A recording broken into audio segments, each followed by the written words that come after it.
बस उसने सेवा करना प्रारंभ कर दिया और भगवान उसको दर्शन देने के लिए पहुंचे। उसकी गली में इतना कीचड़ था, नारायण दरवाजा बजाए, उसने पूछा कौन है? वो कहते हैं मैं नारायण हूं। अभी मैं अपनी माता के चरण दबा रहा हूं, फिर पिता के चरण दबाऊंगा और पिता के चरण दबाने के बाद दरवाजा खोलूंगा। भगवान कहते हैं तेरी गली में बहुत कीचड़ है, मैं खड़े कैसे रहूं?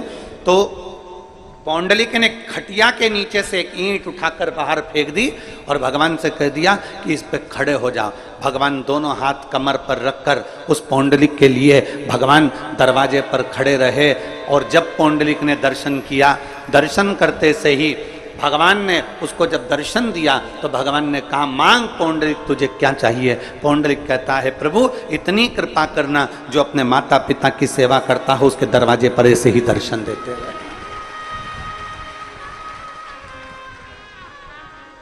ये घोर कलयुग का क्रम चल रहा है। इस कलयुग में भगवान को ढूंढने जाना है तो बहुत दूर नहीं जाना है। इस कलयुग में अगर परमात्मा को ढूंढना है तो अपने घर के माता पिता का प्रतिदिन चरण का दर्शन कर लो, उनका आदर कर लो, उनका सम्मान कर लो। और ध्यान देना, माला पकड़कर बैठने से ज़्यादा जरूरी है अपने बुजुर्ग माँ बाप अगर बाथरूम जा रहे हैं, बुजुर्ग माँ बाप को कहीं जाना है तो उनका हाथ पकड़कर छोड़ देना, ये सबसे बड़ी माला जाप का फल है। सबसे आसन लगाकर बैठने से बड़ा फल है।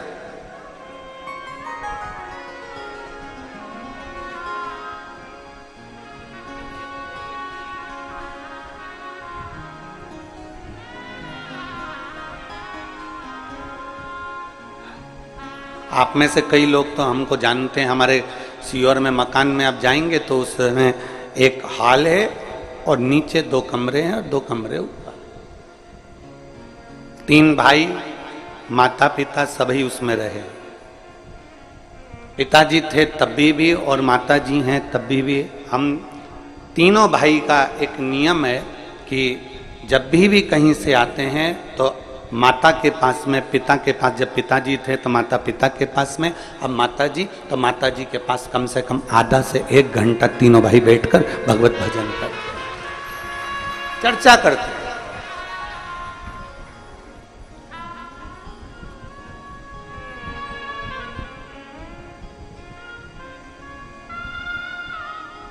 तीनों की धर्म पत्नियां हों, बहुएं हों, सब उस बात को देखकर बड़े आनंदित होती हैं और वो भी आकर बैठकर भगवत चर्चा करती हैं। चर्चा कोई दौलत माँ बाप को नहीं दी जा सकती और समय से बड़ी दौलत दुनिया में कोई नहीं हो सकती जो बुजुर्ग माँ बाप को दी जाए। समय से बड़ी कोई दौलत नहीं, समय से बड़ी।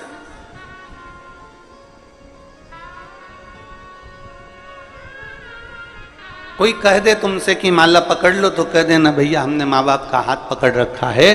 कोई कह दे कि तुम आसन लगाकर बैठ जाओ, किसी तीर्थ में जाओ, कहीं बैठ जाओ आसन लगाकर, घंटों तक जप करना, अनुष्ठान करना, भगवान मिल जाएगा। उससे कह देना हमने सुना है शिव महापुराण में कि माँ बाप के चरणों में थोड़ी देर बैठ जाओ तो 1 घंटा क्या 50 घंटा क्या जीवन भर के आसन लगाने का पुण्य फल प्राप्त हो जाता है।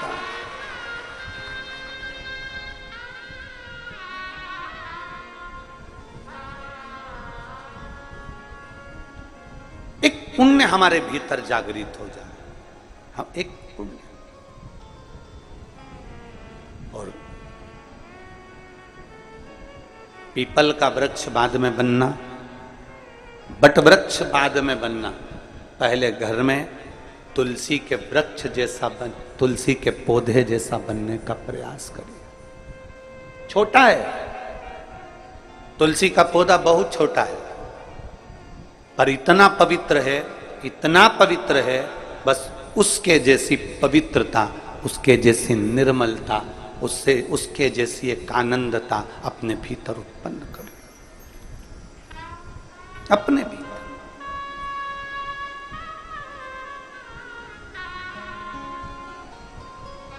एक छोटे से छोटे बच्चे को भी यह ज्ञात होता है कि भगवान के स्नान का जल काय में डालना है।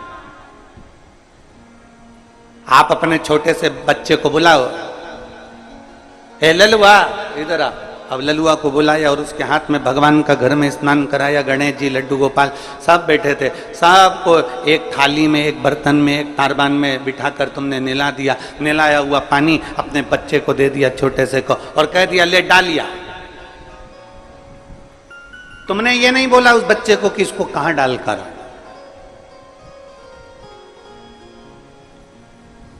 तुमने उस बच्चे को यह नहीं कहा कि इसको कहां ले जाकर छोड़ना। बस तुमने भगवान का नहलाया हुआ पानी दिया, स्नान का जल दिया, और वो बच्चा उस स्नान के जल को लेकर सीधे तुलसी जी में पहुंचता है, सीधे पौधे में पहुंचता है और तुलसी जी में ले जाकर डाल देता है। अब उसी बच्चे को तुम कपड़े धोने का पानी दे दो, उसी बच्चे को कपड़े धुले हुए पानी दे दो, बर्तन धोया हुआ पानी दे दो, पोछा लगाया हुआ पानी दे दो, और उस बच्चे कहना ललुआ इधर आ। ललुआ आया, हाँ माँ ये ले पानी डाल कर जा। वो बच्चा तुलसी के पौधे में डालेगा क्या? जम के तो बोलो जरा, नहीं। पौधे में डालेगा नहीं, वो बच्चा उस पानी को अपने घर के बाहर पटक देगा, ओटले पर डाल देगा, सफाई में उसको प्रयोग ले लेगा।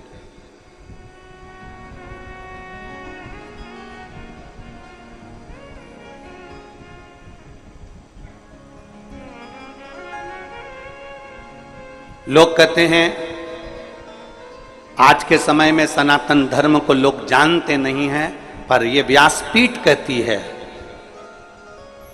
पक्के सनातनी के घर में,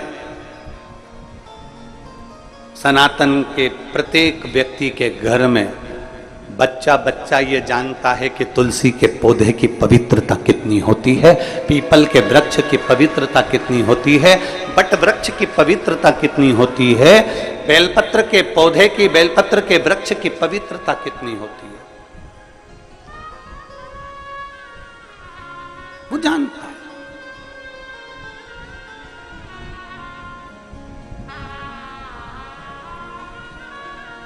बस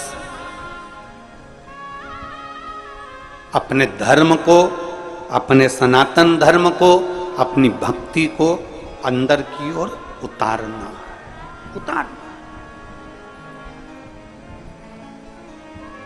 एक फुटबॉल का एक गेम होता है, फुटबॉल खेली जाती है, उस फुटबॉल में लोग लात मारा करते हैं। अरे बोलो तो जम के मारते कि नहीं मारते? कोई इधर से लात मार रहा है, कोई उधर से लात मार रहा है, कोई इधर से मारे, कोई उधर से मारे, कोई इधर से मारे, कोई उधर से मारे, एक फुटबॉल उसे सब मार रहा है, सब ने लात मारी, खूब लात मारी उसमें।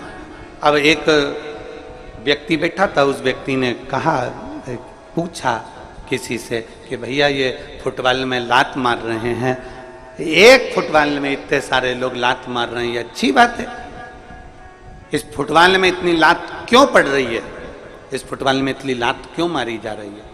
तो किसी ने कहा इस फुटबॉल में इसलिए लात पड़ रही है क्योंकि ये फुटबॉल अंदर से खाली है।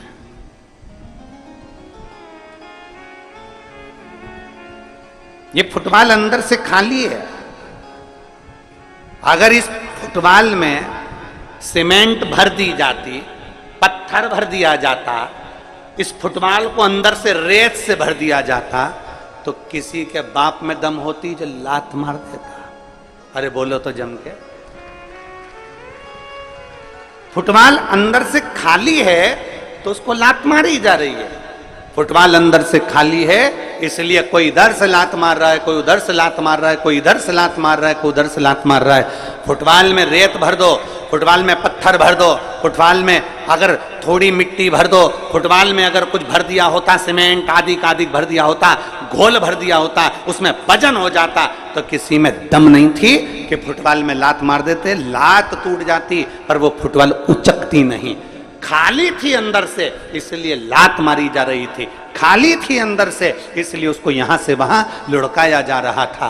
उसी तरह शिव महापुराण की कथा कहती है फुटबॉल अंदर से पोली है, केवल ऊपर से उसमें कवर है इसलिए लात पड़ रही है। उसी तरह आज के जमाने में लोग कहते हैं हम सनातनी, हम सनातनी, हम सनातनी, हम सनातनी। सनातन धर्म का केवल ऊपर से दिखावा करते हैं, इसलिए दुनिया के लोग हमारे मंदिरों को तोड़ देते हैं, कहीं लात मार देते हैं, कहीं कुछ कर देते हैं। जिस दिन सनातन धर्म तुम्हारे अंदर से मजबूत हो गया, किसी के बाप में दम नहीं कि कोई मंदिर और देवालय और तीर्थ को देख ले। सनातन धर्म अंदर से मजबूत होना चाहिए। हम सनातन धर्म को ऊपर से मजबूत कर रहे हैं। हमने तिलक लगा लिया, सोचा सनातन धर्म मजबूत हो गया। हमने धोती पहन ली, लग गया कि सनातन धर्म मजबूत हो गया। हमने तुरंत कुछ ना कुछ श्रृंगार करा, लगा सनातन धर्म मजबूत हो गया। हम मंदिर जाने लगे, सोचा सनातन धर्म मजबूत हो गया। नहीं, सनातन धर्म को भीतर से मजबूत करना पड़ेगा। अगर फुटबॉल अंदर से मजबूत होती तो किसी की दम नहीं थी कि कोई लात मार देता। सनातन धर्म अगर अंदर से अपने भीतर, अपने दिल में, अपने हृदय में जब तुम मजबूत कर लोगे, किसी की सामर्थ्यता नहीं कि तुम्हारे देवालय, शिवालय और तुम्हारे तीर्थ को कोई देख लेगा। अपने भीतर से मजबूत करिए। और मैंने तेरे ही भरोसे बाबा, तेरे ही भरोसे हवा विच उड़ती जावांगी बाबा, डोर में कटी जावांगी भोले, मैं तेरी शंभो, मैं तेरी हवा बिच उड़ती जावांगी बाबा, डोर हथो छड़ी में कटी जावांगी। हम अंदर से मजबूत नहीं हो पा रहे। दूसरे धर्म के लोग अंदर से मजबूत हो गए, और अंदर से मजबूत हो गए, इसलिए उनके धर्म पर कोई उंगली नहीं उठा पाता, उसमें कोई लात नहीं मार पाता। हम ऊपर से मजबूत दिखते हैं, अंदर से पोले होते हैं। अंदर से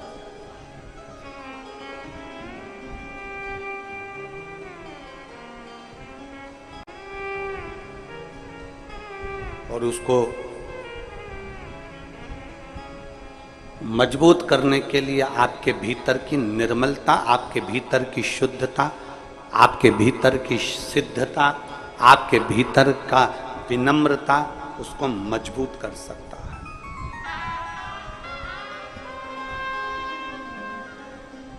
भीतर की नहीं। एक बार माता उमा ने भगवान महेश को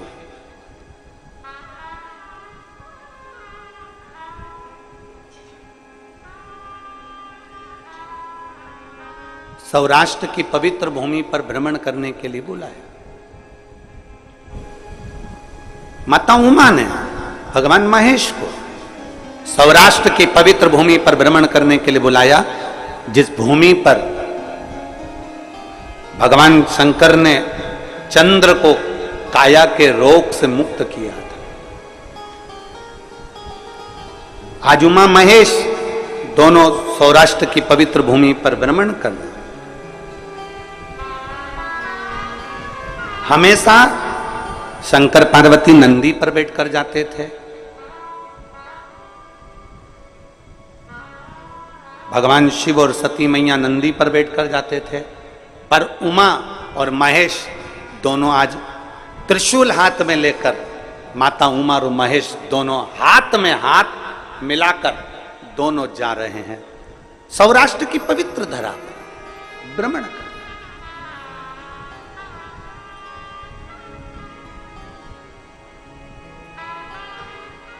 और सौराष्ट्र की पवित्र भूमि पर घूमते घूमते माता उमा ने भगवान महेश से 3 प्रश्न कर लिए।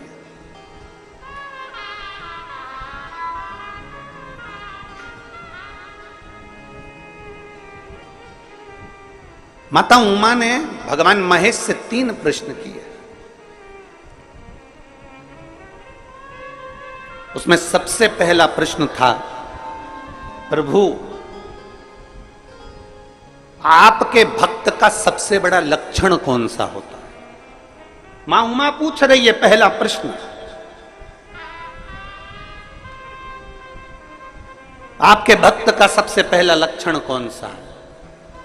शंकर भगवान के शिव भक्त का, शिव की उपासना करने वाले का, शंकर की आराधना करने वाले का, शिव की स्तुति करने वाले का, शंकर के गुणगान करने वाले का, शंकर को एक लोटा जल चढ़ाने वाले का, शंकर को बेलपत्र चढ़ाने वाले का, शंकर का स्तुति में डूबने वाले का, शंकर की कथा में रमने वाले का, शिव स्तुति में डूबने वाले का, शंकर के शिवालय के दर्शन करने वाले का सबसे श्रेष्ठ लक्षण कौन सा?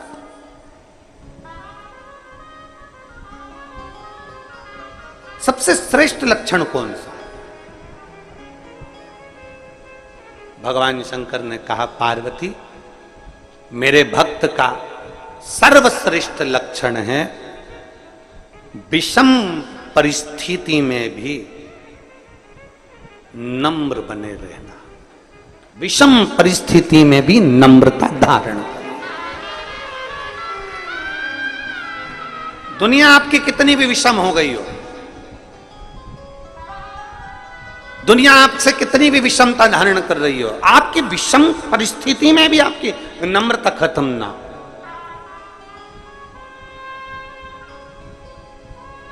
विषम परिस्थिति में नम्रता खत्म।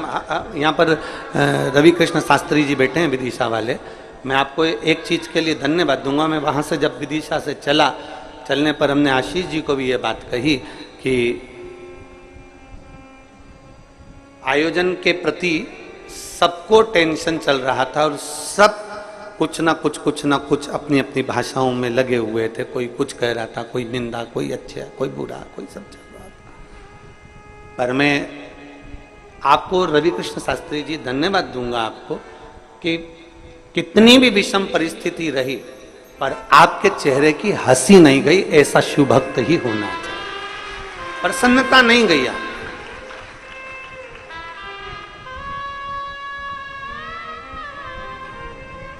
और ये बहुत कम लोगों में देखने को मिलता है महाराज। हम हमारी तो बाबा की कृपा से ये कथाएं चलती रहती है। ये कथा पूर्ण होगी 25 तारीख को भिलाई में, छत्तीसगढ़ में प्रारंभ हो जाएगी 1 बजे से 4 बजे तक। 25 तारीख से 31 तारीख तक कथा चलेगी, फिर उसके बाद में अगली कथा फिर वहीं छत्तीसगढ़ में। पूरा सावन छत्तीसगढ़ वालों का।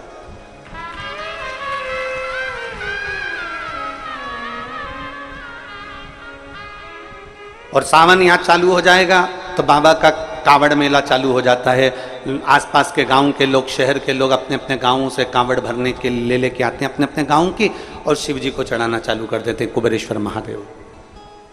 वो गाजे बाजे के साथ 15-20 महिलाएं इकट्ठी हो जाती हैं, कांवड़ ले लेकर कुबेरेश्वर धाम आ जाती हैं। कई माताएं गाड़ियां ले लेकर आती हैं, दूर गाड़ी खड़ी कर देती हैं 2-5 किलोमीटर, और वहां से कांवड़ लेकर यहाँ जाती है। यहाँ कांवड़ चलती रहती है। और सीहोर की कांवड़ प्रदोष के दिन 17 अगस्त को सीहोर सीवन नदी से बाबा कुबेरेश्वर बाबा के धाम तक आई।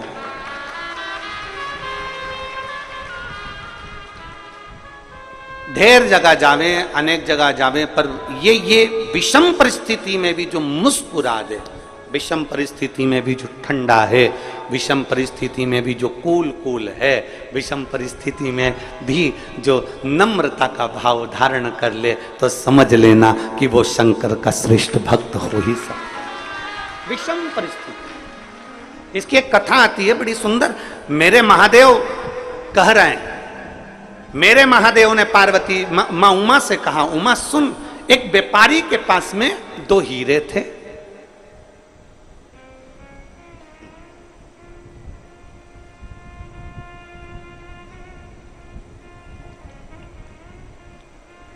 एक व्यापारी के पास में 2 हीरे थे, एक जैसे, सेम, बिल्कुल एक जैसे, और दोनों कीमत वाले, दोनों में कीमत।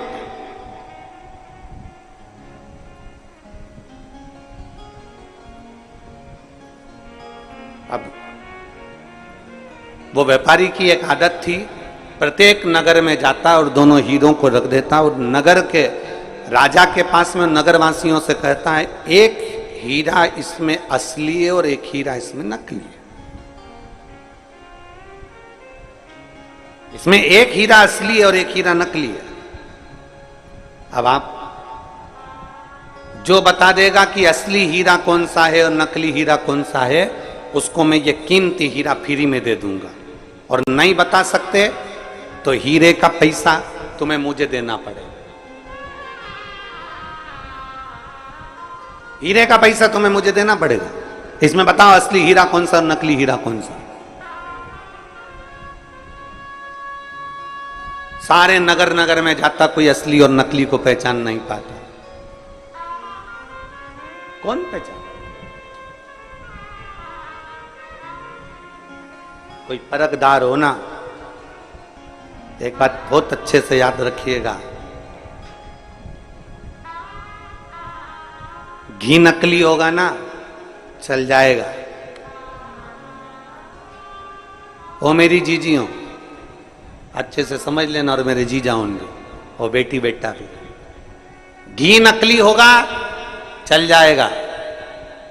सोना नकली होगा, चल जाएगा। पर अपनी दृष्टि और अपना गुरु कभी नकली नहीं होना चाहिए।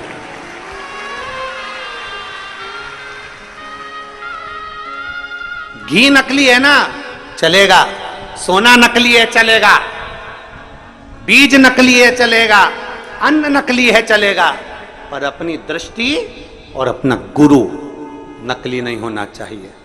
पानी पियो छान और गुरु करो जान।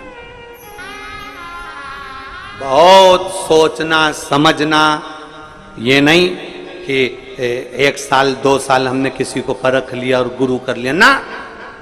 खूब सोचो समझो परखो। सोना नकली चल सकता है, घी नकली चल सकता है, पर गुरु नकली नहीं चल सकता। इसलिए अपनी दृष्टि ऐसी करना कि तुम्हें समझ में आना चाहिए कि गुरु बनाने के लायक है कि नहीं है।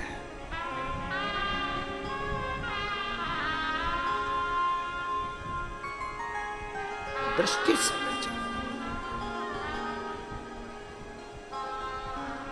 बहुत कठिन है।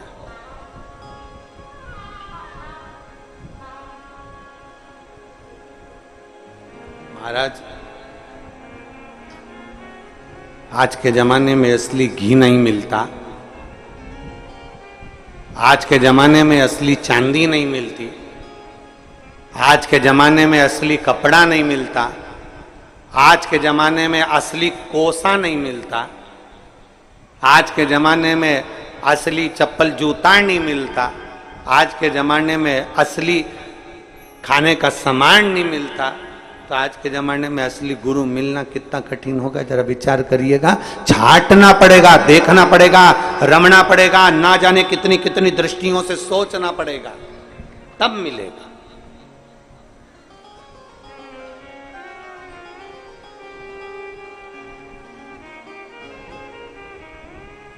बहुत सोच, असली कौन सा इसमें, नकली कौन सा। ए उमा, भगवान महेश कह रहे हैं, उमा एक व्यापारी के पास में 2 हीरे हैं, पूरे नगर नगर में जाता है, फिरता है, आवाज लगाता है। जो असली बता देगा उसको असली हीरा दे दिया जाएगा। नहीं बता पाओगे तो तुम्हें मुझे हीरे के पैसे देना पड़ेगा। असली कौन सा, नकली कौन सा, बता।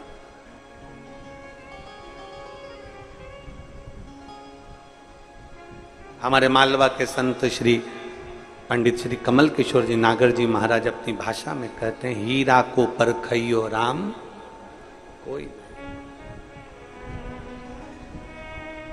हीरा को परखदार कोई नहीं है संसार। कौन परखेगा?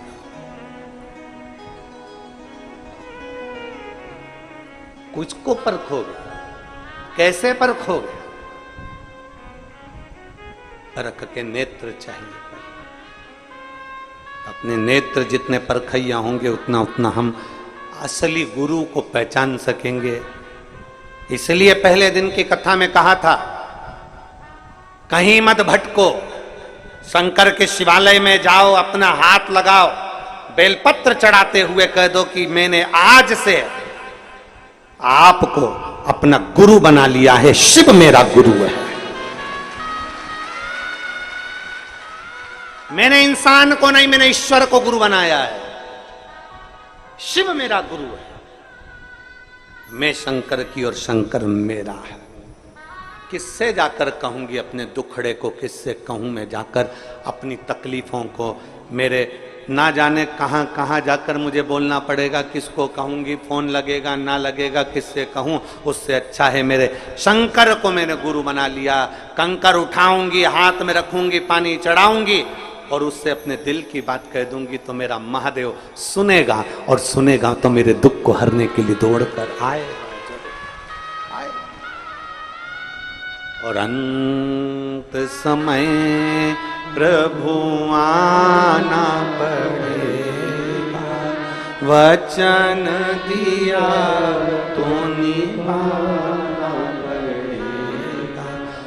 आए ना आए प्रभु कुटुंब कबीरा, अंत समय प्रभु आना पड़ेगा, वचन दिया तो निभाना पड़ेगा। अंत समय प्रभु आना पड़ेगा, और वचन दिया तो निभाना पड़ेगा। अंत समय में परमात्मा ये दो हीरे व्यापारी के पास सबसे कहता है। एक नगर में पहुंच गया, महेश भगवान उमा माता से कहते हैं, सुन उमा। वो एक नगर में पहुंचा और नगर में उसने राजा के सामने कह दिया कि मेरे पास में दो हीरे हैं, कीमती हैं, इसमें एक असली है एक नकली है। जो बता देगा असली कौन सा नकली कौन सा, उसको हीरा दे दिया जाएगा। कोहिनूर हीरा है, कीमती हीरा, जो बताएगा उसको हीरा दे दिया जाएगा बस। और अगर नहीं बता पाए तो हीरे के पैसे तुम्हें देना है। राजा ने कहा ठीक है, अपने अपने जोहरी को बुलाया गया, हीरा के परखइये जोहरियों को बुलाया गया। सारे जोहरी आकर बैठ गए, उन्होंने खूब परख करी पर बता नहीं पाए कि इसमें असली हीरा कौन सा। उस हीरे का नाटक देखने के लिए ढेरों लोग इकट्ठे हुए थे राजभवन में। उसमें एक अंधा भी आया हुआ था, नेत्रविहीन। सब हार गए जोहरी। जाने लगा व्यापारी पैसा लेकर राजा से कि सब हार गए, लाओ धन दो। इतने में एक अंधे व्यक्ति ने, एक दृष्टिहीन अंधे व्यक्ति ने कहा, रुक जाओ, मैं बता सकता हूं कि इसमें असली हीरा कौन सा है। सारी सभा ठाका लगाने लगी, हंसने लगी। अरे मूर्ख, आंख की रोशनी नहीं है, नेत्र नहीं है, नेत्रविहीन है, अंधा है, और तू बताएगा तू इसमें असली हीरा कौन सा? सारी दुनिया हंसने लगी। तब जोहरी जो व्यापारी था उसने कहा, ले तुम बता दो। अब वो तो खुद दूसरे का हाथ पकड़कर चल रहा था, उसके हाथ में हीरे दे दिए व्यापारी ने। राजा अपने सिंहासन पर फिर बैठ गया और ध्यान करने लगा कि ये अंधा कैसे बता सकता। राजा ने अपने दूतों से पूछा, ये जोहरी है क्या? नहीं। कोई व्यापारी है क्या? नहीं। ये तो जन्म से ही अंधा है, नेत्रविहीन है, इसने कभी हीरा देखा? नहीं। तो फिर ये कैसे बताएगा? पता नहीं। भगवान महेश कहते हैं, उमा, उस अंधे व्यक्ति के हाथ में हीरे आ गए। वो अंधा व्यक्ति दोनों हीरों को लेकर राजमहल से बाहर चले गया और बाहर जाकर उसने दोनों हीरों को जमीन पर पटक दिया। दोनों हीरों को जमीन पर पटक दिया।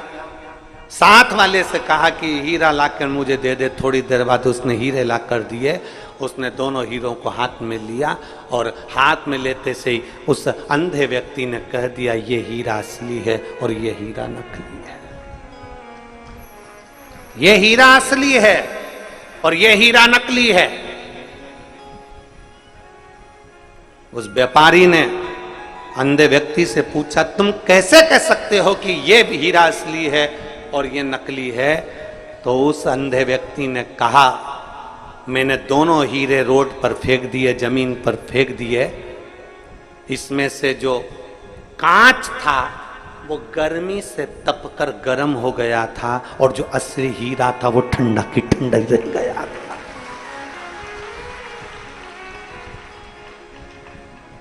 गर्म विषम परिस्थिति में क्रोध आ जाना, विषम परिस्थिति में गुस्सा आ जाना, विषम परिस्थिति में हर कुछ बोल देना, विषम परिस्थिति में परेशान हो जाना, विषम परिस्थिति में तुम कुछ को कुछ बोल दो, विषम परिस्थिति में तुम्हें अगर क्रोध आ रहा है, विषम परिस्थिति में आप अगर गलत पथ पर जा रहे हो तो समझ लेना कि आप हीरा नहीं हो, आप कांच के टुकड़े हो। हीरा विषम परिस्थिति में भी ठंडा रहता है। हीरा विषम परिस्थिति में भी ठंडा है। कितनी भी धूप पड़ जाए, कितनी भी गर्मी आ जाए, जो असली हीरा अगर कोई माँ पहनती हो, असली हीरा कोई भाई पहनता हो, अगर कितनी भी गर्मी पड़ जाए, कितनी भी धूप पड़ जाए, असली हीरा गर्म ही नहीं होता। असली हीरा ठंडा की ठंडा ही रहेगा, कूल की कूल रहेगा। उसी तरह शंकर भगवान कह रहे हैं माँ उमा से, मेरा जो भक्त होता है, अगर असली मेरा भक्त है तो वो हमेशा कूल की कूल, ठंडा की ठंडा और विनम्र की विनम्र ही रहता है। ये उसकी पहचान है, हीरे की पहचान है। ये हीरे की पहचान है। आजकल बहुत कांच के टुकड़ों को तराश तराश के बेचा जा रहा है और कह दिया जाता है कि असली हीरा है। हीरे की चूड़ी, हीरे की अंगूठी, हीरे के कान के, हीरे का नेकलेस, हीरे का नेकलेस, सबने कह दिया हीरे का नेकलेस। उठाओ हीरे के नेकलेस को जरा बाहर रख कर देखो थोड़ी देर, ठंडा है कि गर्म है। कांच को तराश कर हीरा बनाया जा रहा है, पर कांच कांच ही रहता है और हीरा हीरा ही रहता है। हीरा विषम परिस्थिति में भी कूल, ठंडा, नम्र, नाजुक, सरल रहता है। नम्र। एक पत्र है,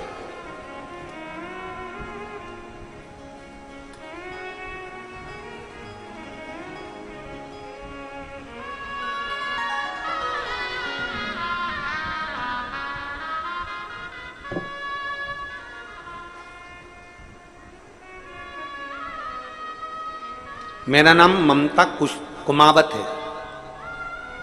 मैं ममता कुमावत, मेरे पति का नाम बाल मुकुंद कुमावत है। मैं गांव पंथ पिपलोदा, तहसील ताल, जिला रतलाम, मध्य प्रदेश से हूं। कहीं बैठी हो तो हाथ हिला सकती हैं। अगर कहीं बैठी हो तो हाथ हिला सकती हैं। मेरा नाम ममता कुमावत है, मेरे पति का नाम बाल मुकुंद है। मैं गांव पंथ पिपलोदा, तहसील ताल, जिला रतलाम, मध्य प्रदेश से आई हूँ। कहीं बैठी हैं क्या? हाँ, बच्ची आई है क्या साथ में? ले आओ इसको, ले आओ, एक बेलपत्र ले जाना, ले आओ। आने में अगर असमर्थ हो तो उसको वहीं पर बिठा दो, आप आकर बेलपत्र ले दो।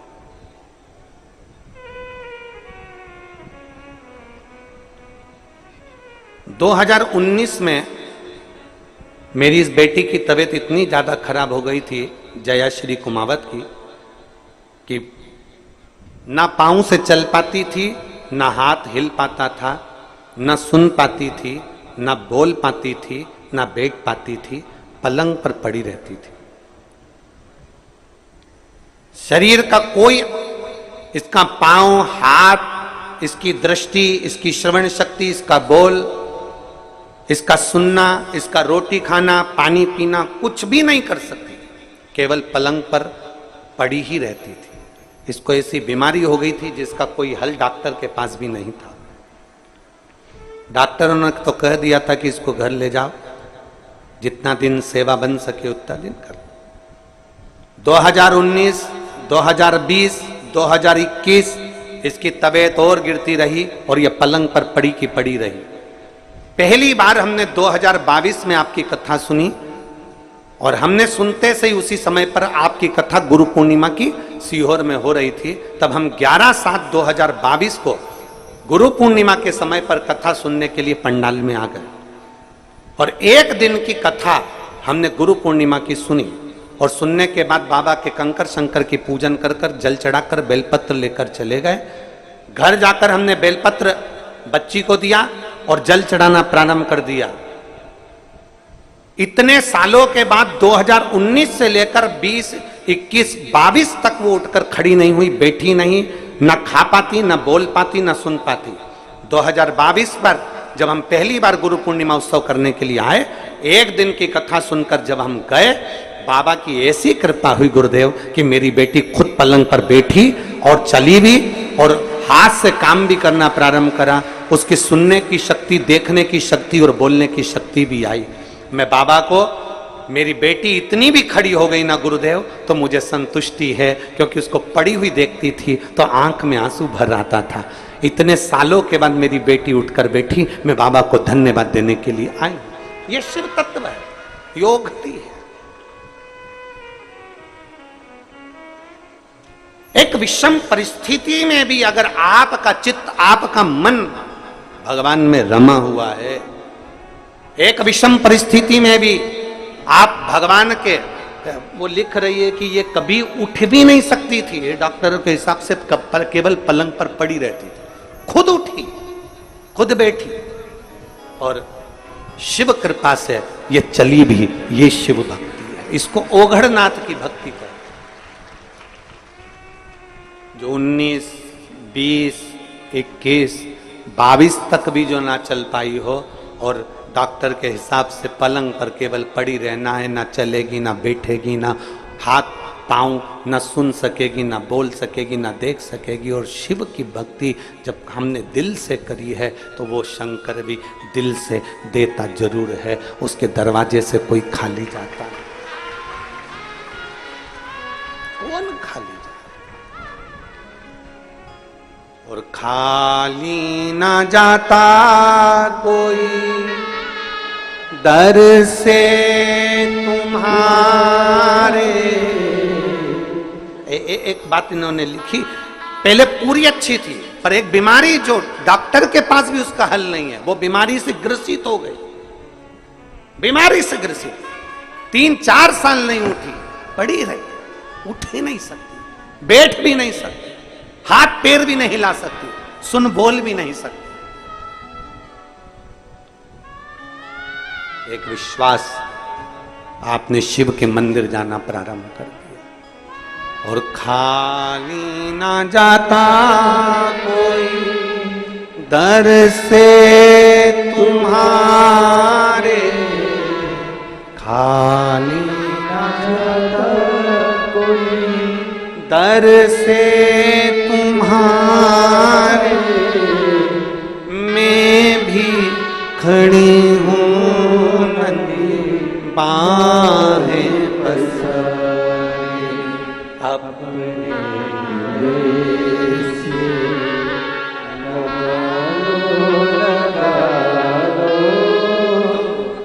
लगा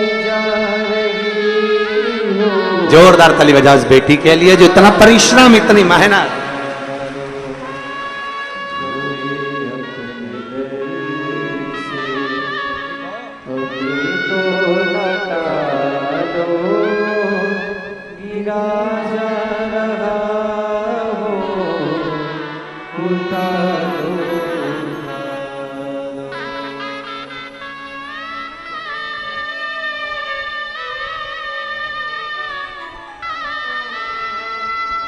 कई साल तक पलंग पे से बैठी नहीं, पलंग पे से उठी नहीं, सारा कार्य पलंग पर करती थी, आज उसमें इतना बल कि वो चलकर कथा के पंडाल तक पहुंची है, तो शिव की कृपा स्वयं, करुणा सागर की करुणा।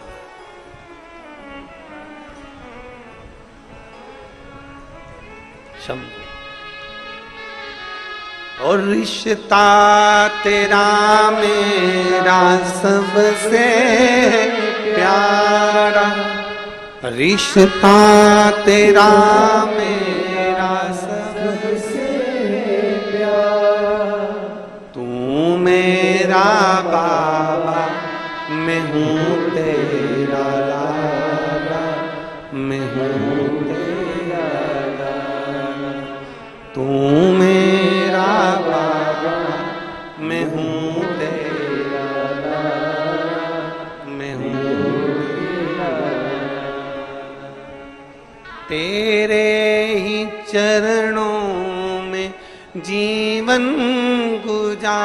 प्यारा, तेरे ही चरणों में जीवन गुजारा। तू मेरा बाबा, मैं हूँ तेरा लाला, मैं हूँ तेरा लाला। एक भरोसे के साथ शिव तत्व की प्राप्ति करेगा, एक भरोसे के साथ, दृढ़ता के साथ, विश्वास के साथ शिव तत्व। अब विषम परिस्थिति कितनी भी हो, दुख कितना भी बड़ा हो, कष्ट कैसा भी हो, हिम्मत नहीं हारना। मेरा बेटियों और बेटों से निवेदन है, एक एग्जाम में पास नहीं हुए कोई बात नहीं, दूसरा एग्जाम तो दूसरे में पास। एक पत्र है,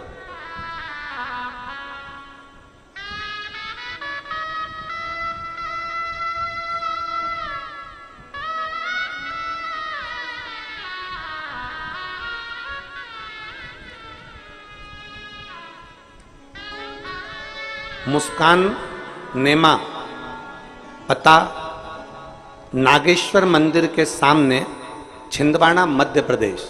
कहीं बैठी हैं मुस्कान जी? कहीं बैठी हो तो हाथ हिलाइएगा। आप ही हैं? श्री शिवाय नमस्तुभ्यं।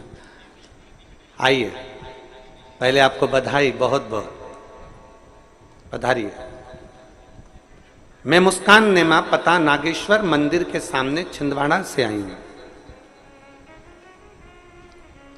गुरुजी, मैं कुबेरेश्वर बाबा का क्या वर्णन करूं। मेरी मम्मी पापा आपकी कथा सुनना चालू करे हैं और उन्होंने मुझे भी इस कथा में लगा दिया। मैं कई समय से सीए का एग्जाम दे रही थी पर क्लियर नहीं हो पा रहा था। गुरुदेव, बहुत प्रयास करा, बहुत मेहनत करी, पर आखिरी में मेरी हिम्मत टूट गई। तब मम्मी पापा दोनों बोले, तू चिंता क्यों करती है, शिवजी पर एक लोटा जल चढ़ाना प्रारंभ कर, बाबा की भक्ति करना प्रारंभ कर। मैंने फिर एग्जाम दिया पर उसमें भी मैं क्लियर नहीं हो पाया। फिर तो मेरा मन और रूठ गया कि मैंने शंकर जी को जल चढ़ाया, बाबा ने मेरी क्यों ना सुनी। पर मेरे माँ और मेरे पिताजी ने फिर कहा, हिम्मत नहीं हारना। वो सीहोर वाला महाराज कहता है कि फिर मेहनत कर, और जितनी मेहनत इतने सालों में करी उससे चौगुनी मेहनत तू अब कर।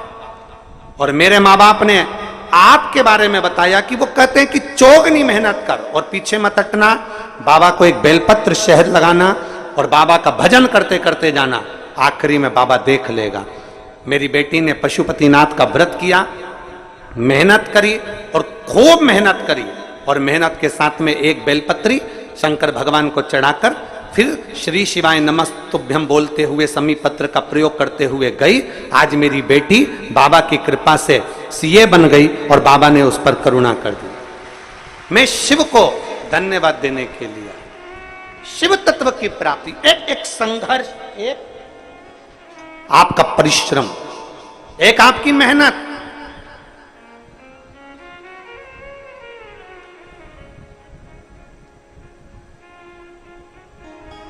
जो दुनिया के लोग जो बदनाम करने वाले होते हैं ना, वो केवल इतना कहते हैं कि सीहोर वाला महाराज तो शहद में लगी बेलपत्र चढ़वाता है और लोगों से कह देता है कार्य हो जाएगा, पर पूरी बात कभी नहीं दिखाते कि सीहोर वाला महाराज कहता है कि अपनी मेहनत को 4 गुना बढ़ाना है, फिर बेलपत्र चढ़ा कर जाना।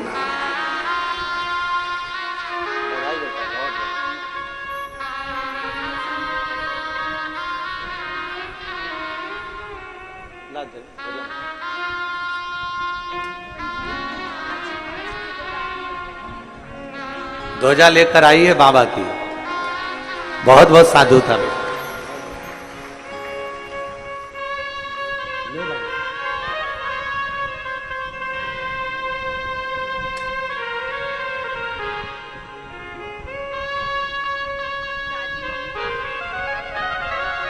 बधाई आपको, बहुत बहुत बधाई। एक बार बेटी के लिए जोरदार ताली बजाओ। बहुत बहुत साधु था बेटी, चौगुनी मेहनत करी। एक बार एग्जाम दिया, नहीं हुआ, पीछे नहीं हटना है। एक बार कंपटीशन एग्जाम में बैठे पीछे नहीं हटना है। और जितने मेरे शंकर के भक्त 17 अगस्त को कांवड़ यात्रा में आ रहे हैं, जितने बेटे बेटियां कांवड़ यात्रा में सीहोर आ रहे हैं, उनसे निवेदन करूंगा, सीहोर आने से पहले अपने दिल को पहले पक्का कर लेना, मजबूत कर लेना कि मैं कांवड़ भरने जा रही हूं तो बाबा भी मुझे कहीं ना कहीं ज्वाइनिंग जरूर कराएगा, ये निश्चित है। मेहनत करूंगी 4 गुना।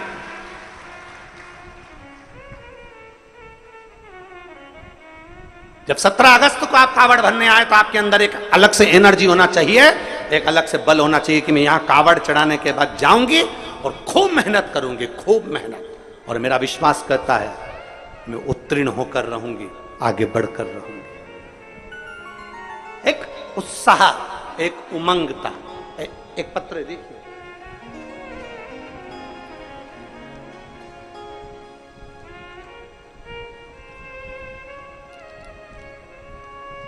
मैं प्रीति कुमारी पति ऋषु कुमार शर्मा, महर्षि पतंजलि परिसर, क्वार्टर नंबर L1301, गोदर मऊ, भोपाल, मध्य प्रदेश के निवासी हूँ। पिन नंबर ये है और मोबाइल नंबर ये है। कहीं बैठी हैं क्या? अगर कहीं बैठी हो तो हाथ हिला सकती हैं। मैं प्रीति कुमारी पति ऋषु कुमार शर्मा, महर्षि पतंजलि परिसर, क्वार्टर नंबर ये गोदरा मऊ, भोपाल, मध्य प्रदेश। आए हैं क्या? हाँ ठीक है। बच्चा आया है साथ में? लिया उसको, आ जाओ, दोनों आ जाओ लेकर। गुरुजी, मैं 1 लोटे जल का क्या वर्णन करूं। मेरी शादी को 8 वर्ष हो चुके थे।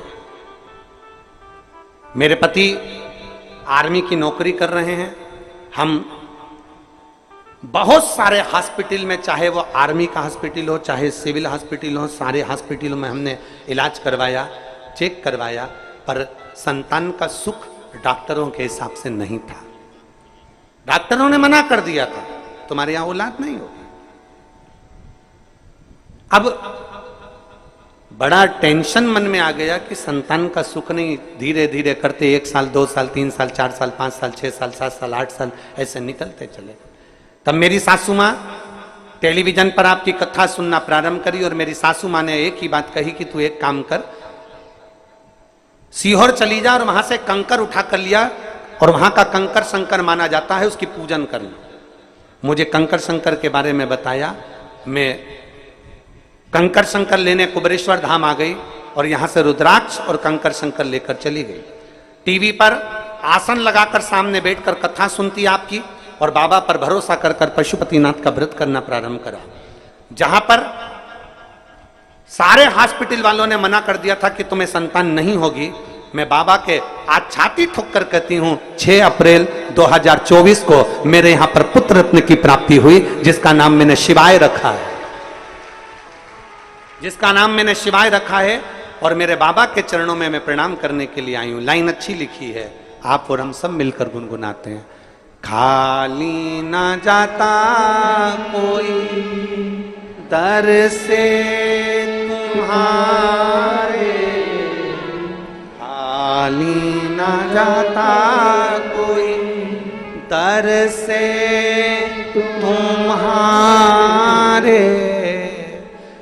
मैं भी खड़ी हूँ नन्ही बाहें पसारे, अपने हृदय से लगा लो, लगा लो, गिरा जा रहा हूँ, उठा लो, भोले अपने दर से अब तो ना टालो, गिरी जा रही हूँ, उठा, एक विश्वास अपने अंदर उत्पन्न करिए।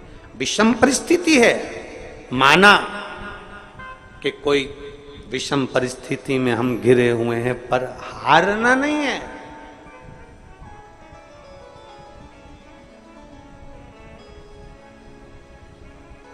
थोड़ी मेहनत हाथ की, बाकी कृपा भोले। थोड़ी कृपा, थोड़ी मेहनत हमारे हाथ की है, और फिर आगे उसको छोड़ दो, उस पे छोड़ दो। कंकर लिया बाबा का, पूजन करी बाबा की, स्तुति करी बाबा की, अपने पास के मंदिर में एक लोटा जल चढ़ाया बाबा को, मंत्र जाप करा शिव महापुराण का, श्री शिवाय नमस्तुभ्यम, मंत्र जाप करा शिव पुराण का, बाबा का भजन करा, बाबा पर विश्वास करा, बाबा के भरोसे पर चले, बाबा के भरोसे, विश्वास के साथ, भरोसे के साथ।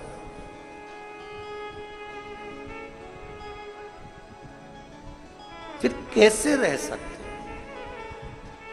ए मेरी जीजियों, मेरे जीजाओं, मेरी बेटियों, बेटाओं, मेरी माताओं, मेरे भाई, मेरे बंधु, हारना नहीं, कभी नहीं हारना। कितना भी विषम परिस्थिति है, हिम्मत नहीं हारना। कभी मत सोचना कि मैं, कोई कह दे कि तू सीए नहीं बन सकती, कोई कह दे तू इंजीनियर नहीं बन सकता, तो कोई कह दे तू जॉब नहीं लग सकती, कोई कह दे तेरा कंपटीशन एग्जाम में नहीं हो, कह देना मैंने शिव पुराण की कथा सुनी है, मुझ में वो बल है कि मैं बनकर दिखाऊंगी और आगे बढ़कर दिखाऊंगी।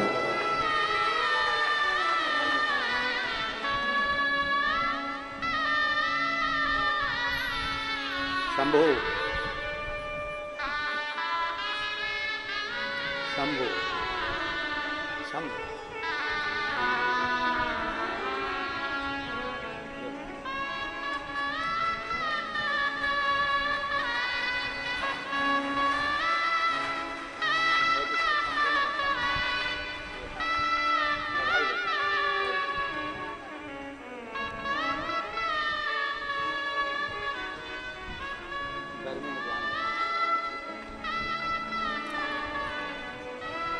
एक बार जोरदार ताली बाबू के लिए, बहुत बहुत सारी। एक विश्वास अपने भीतर उत्पन्न करिए, एक भरोसा,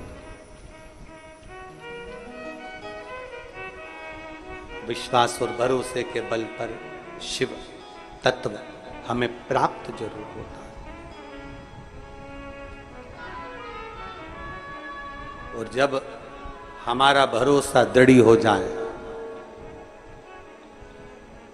जब हमारा विश्वास दृढ़ हो जाए, तो शिव को मिलने में देरी नहीं होती।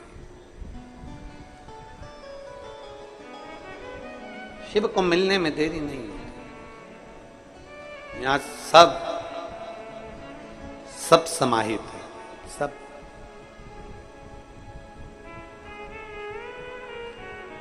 समाहित।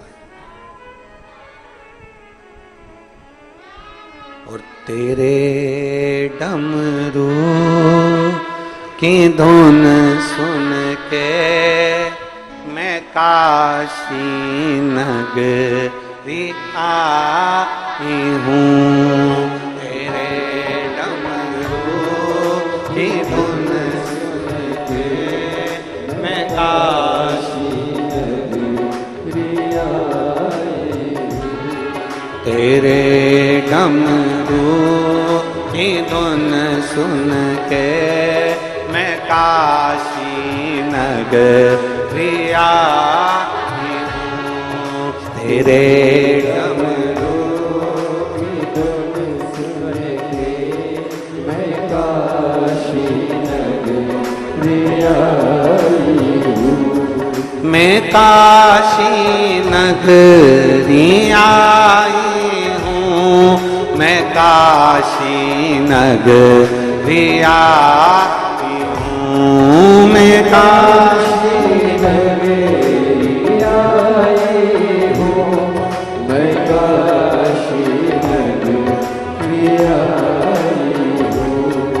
मैं काशी नगरी आई हूँ। मैं काशी नगरी आई हूँ। मैं काशी नगरी आई हूँ। मैं काशी नगरी आई हूँ। मेरे भोले ओ बम भोले, मैं काशी नगरिया ही हूँ मेरे भोले ओ बम।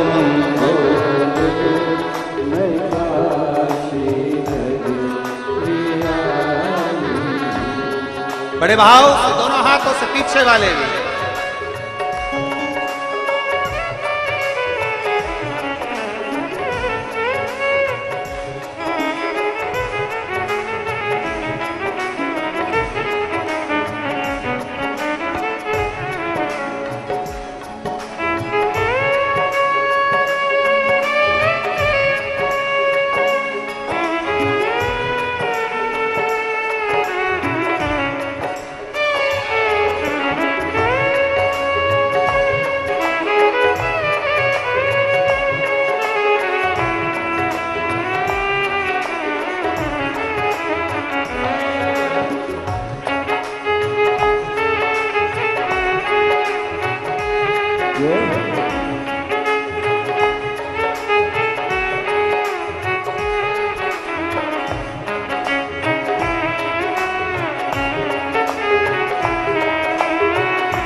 सुना है हमने ओ भोले तेरी काशी में गंगा है। सुना है हमने ओ भोले तेरी काशी में गंगा है। सुना है हमने ओ भोले तेरी काशी में गंगा है। उसी गंगा में नहाने को मैं काशी नगरी आई हूँ। उसी गंगा में नहाने को मैं काशी नगरी आई हूँ। मैं काशी नगरी आई हूँ। मैं काशी नगरी आई हूँ। मैं काशी नगरी आई हूँ। मैं काशी नगरी आई हूँ। मेरे डमरू की धुन सुन के मैं काशी नगरी आई हूँ। तेरे डमरू की धुन सुन के मैं काशी नगरी आई हूँ।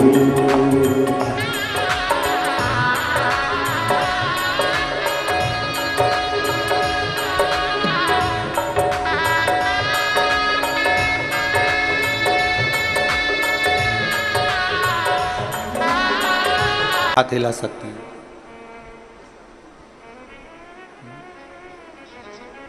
अच्छा, जहां भी बैठे हो हाथ हिला दो और आ जाओ, एक बेलपत्र ले जाना, आ जाइए। मेरा नाम अनीता साहू है, पति श्री संतोष कुमार साहू है, रामनगर भिलाई। मोबाइल नंबर मेरा ये है। एक लोटे जल का मैं क्या वर्णन करूं। 2023 मई में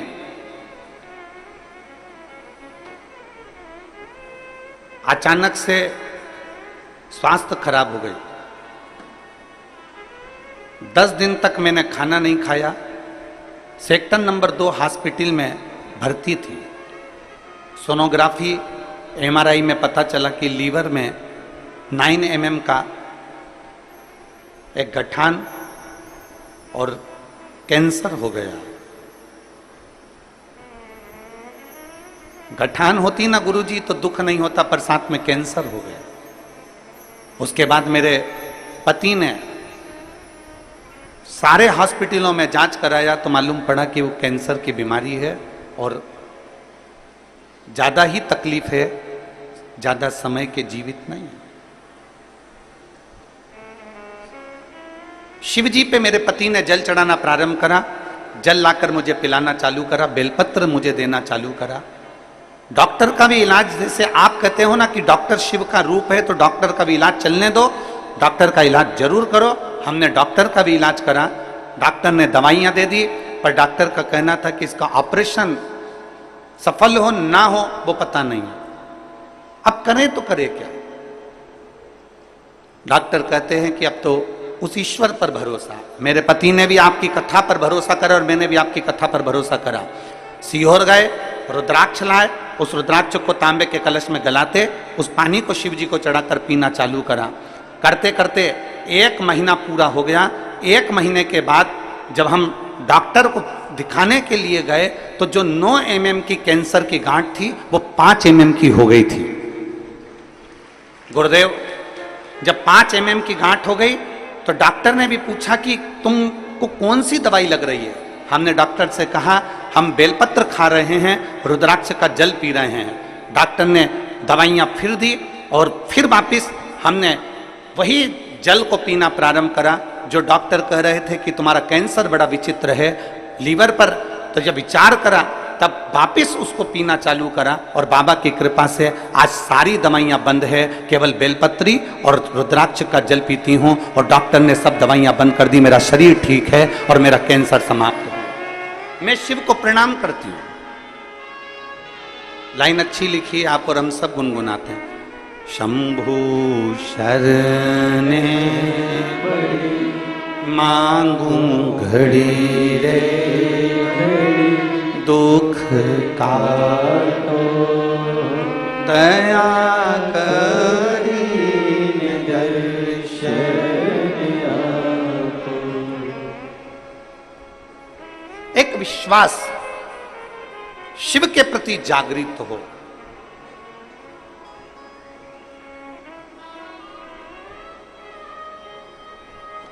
हम तो कहते हैं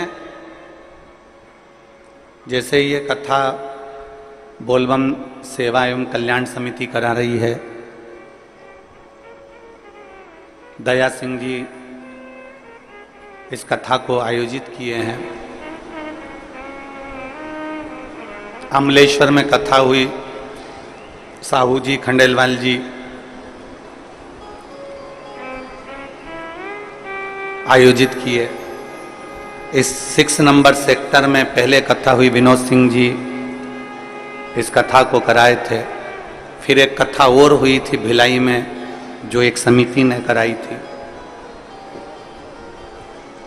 ऐसे कई हम कहेंगे कि जो कथा के आयोजक होते हैं ना, जो कथा करवाते हैं, हम उनको धन्यवाद देना चाहते हैं। कम से कम आपके कराई हुई कथा से ना जाने कितनों की बीमारियां और कितनों के दुख और कितनों के कष्ट ठीक हो जाए। थोड़ा मेहनत तो आपकी लगती है, पर आपके परिश्रम से ना जाने कितनों को लाभ मिल जाता है, कितनों को।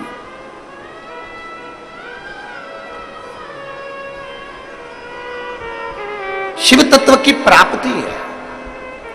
शिव महापुराण की कथा, भगवान ओगड़दानी की कथा, भगवान शंकर की कथा। हिम्मत ना हारे। इस बहन ने एक बात लिखी कि मेरे पति और मैं शिव पर से भरोसा समाप्त नहीं करेगा तो वही करेगा। शिव पर से हमने भरोसा समाप्त नहीं करेगा तो वही करेगा तो ओघड़दानी ही करेगा तो मेरा देव अधिदेव महादेव ही करेगा। हमारा विश्वास, हमारा भरोसा हमने प्रबल रखा। और मैंने तेरे ही भरोसे बाबा, तेरे ही भरोसे हवा बिच उड़ती जावांगी बाबा, डोर हटो छड़ी नाम में कटनी जावांगी। भोले मैं तेरी पतंग, शंभो मैं तेरी पतंग, हवा बिच उड़ती जावांगी बाबा, डोर हटो छड़ी नाम में कटनी जावांगी। एक विश्वास अपने भीतर प्रकट करो।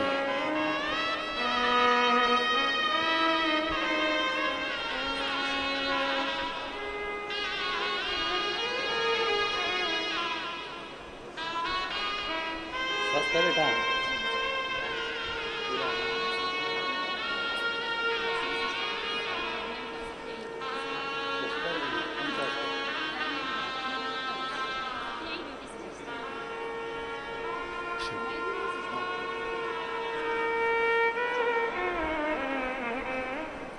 हॉस्पिटल में सिस्टर भी हैं, कह रही हैं कि बाबा ने मेरे को इतना अच्छा कर दिया कि अब मैं वापस हॉस्पिटल में काम करने लगी और मैं स्वस्थ हूं। ये शिव तत्व है।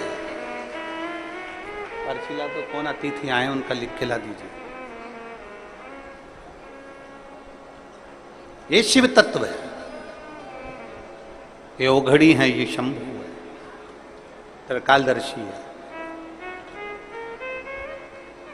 हमारे भीतर एक विश्वास को हमें पैदा करना है, हमारे भीतर एक भरोसे को हमें दृढ़ करना है, एक विश्वास को दृढ़ करना है। फिर निवेदन है, दुनिया का सबसे बड़ा पाप है अपने आप को कमजोर समझना।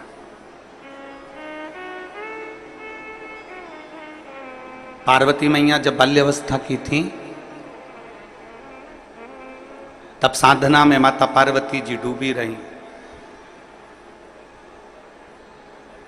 सप्तऋषियों ने जाकर समझाया माता पार्वती जी को कि शिव तुम्हें नहीं मिल सकते, भगवान शंकर तुम्हें नहीं मिल सकते।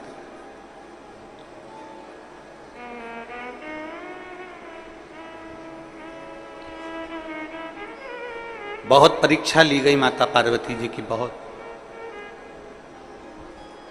और पार्वती जी की बारंबार परीक्षा ली गई, बार बार परीक्षा ली गई, बार बार परीक्षा ली गई, पर माता पार्वती जी हिम्मत नहीं आ रही। पार्वती जी खुद को कमजोर नहीं समझी। उनको मालूम था कि अगर मैं शंकर को जप रही हूं, मैं शिव को भज रही हूं, मैं भगवान शंकर का गुणगान कर रही हूं, मैं शिव तत्व को जान रही हूं, तो ये पार्वती जी के मन में एक भाव उत्पन्न हो गया था कि मुझे शिव मिलेंगे जरूर, मुझे ओगरदानी मिलेगा, मुझे मेरा महादेव मिलेगा।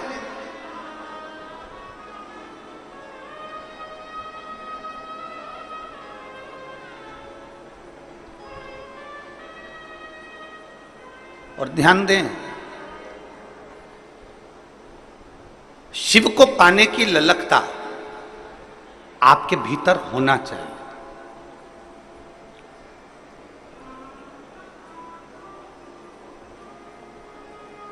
हम फिर निवेदन करेंगे कि अपने भीतर एक ऐसा तत्व, अपने भीतर ऐसा समर्पण, अपने भीतर भगवान की अविरल भक्ति को अपने भीतर ऐसा समाहित कर लो कि एक ना एक दिन ऐसा आए कि मेरा शिव तुम्हारे सम्मुख में आकर खड़ा हो जाए और तुम्हारे को दर्शन देकर जाए, इतना अपने आप में बल उत्पन्न कर दो।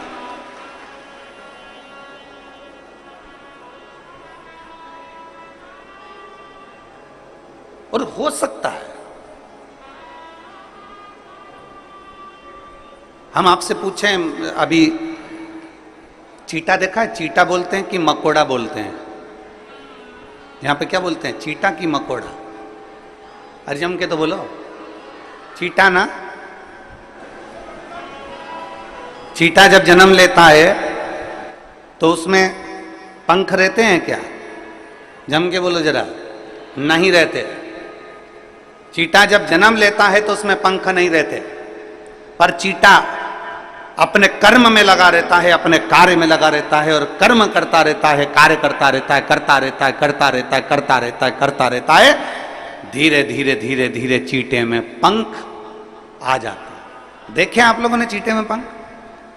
चीटा जन्म लेता है जब उसमें पंख नहीं होते हैं, चीटे में पंख नहीं रहते हैं, पर चीटा अपना कर्म करता रहता है, कर्म करता रहता है, तो चीटे में पंख आ जाते हैं, चीटे में पंख उत्पन्न हो जाते हैं और वो चीटा भी उड़ने लगता है।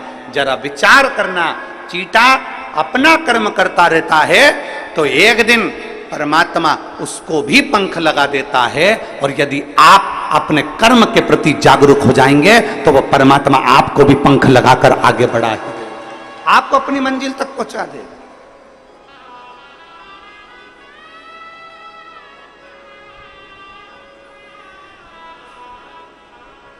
चीटे में पंख नहीं होते, पर धीरे धीरे वो कर्म करता गया, कर्म करता गया, करता गया और उसमें पंख लग गए। कर्म करता गया और उसमें पंख आ गए, वो उड़ने लगा, वो आगे बढ़ने लगा। आप अपना कर्म करिए,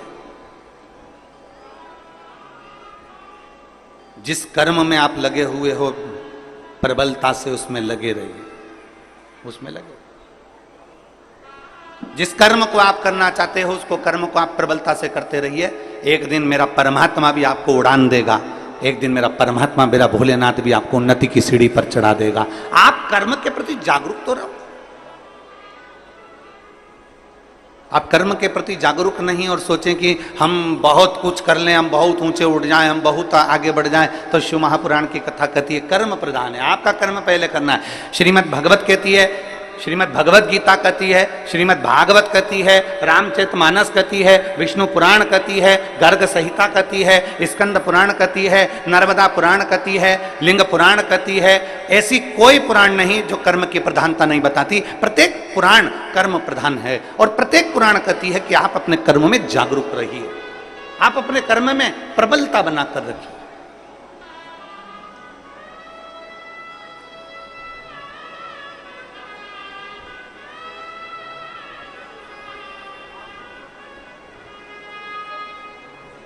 हमारे बीच में माननीय पवन साय जी, भाजपा प्रदेश संगठन मंत्री छत्तीसगढ़ शासन से, एवं माननीय नंदन जैन जी, भाजपा प्रदेश कोषाध्यक्ष छत्तीसगढ़ शासन से आए हैं। आप दोनों पधारें, व्यासपीठ का पूजन करने के लिए पधारिए। एक बार इनके लिए जोरदार ताली बजाकर स्वागत वंदन।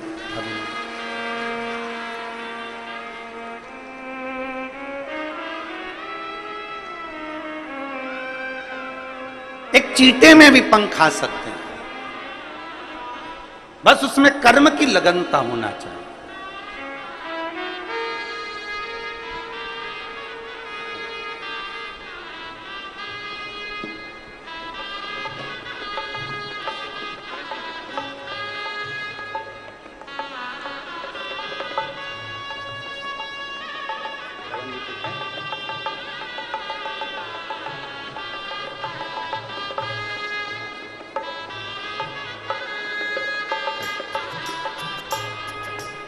एक अपनी कर्म की लगनता प्रबल होना चाहिए।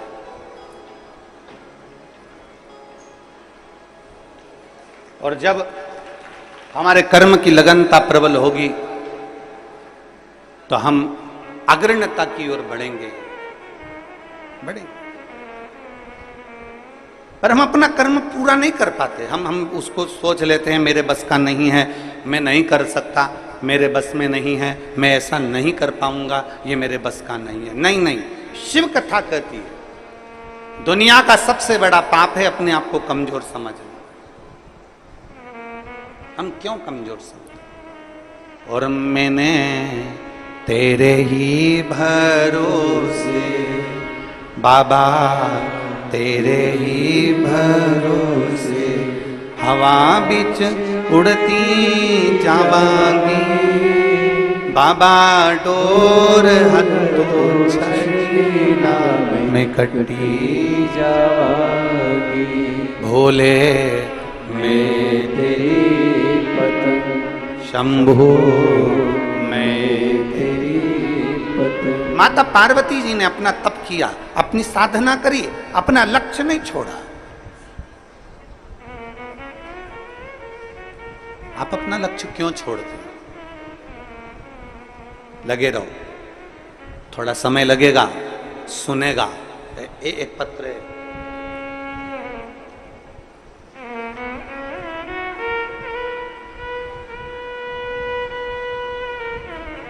मैं राजकुमारी यादव, पति श्री शांतिलाल यादव, पोरिया कला, पुरानी बस्ती, वार्ड नंबर 54, दुर्ग की निवासी हूं। आप ही हैं? श्री शिवाय नमस्तुभ्यं। एक लोटे जल का मैं क्या वर्णन करूं? आ जाओ, बेलपत्र लेकर चले गए।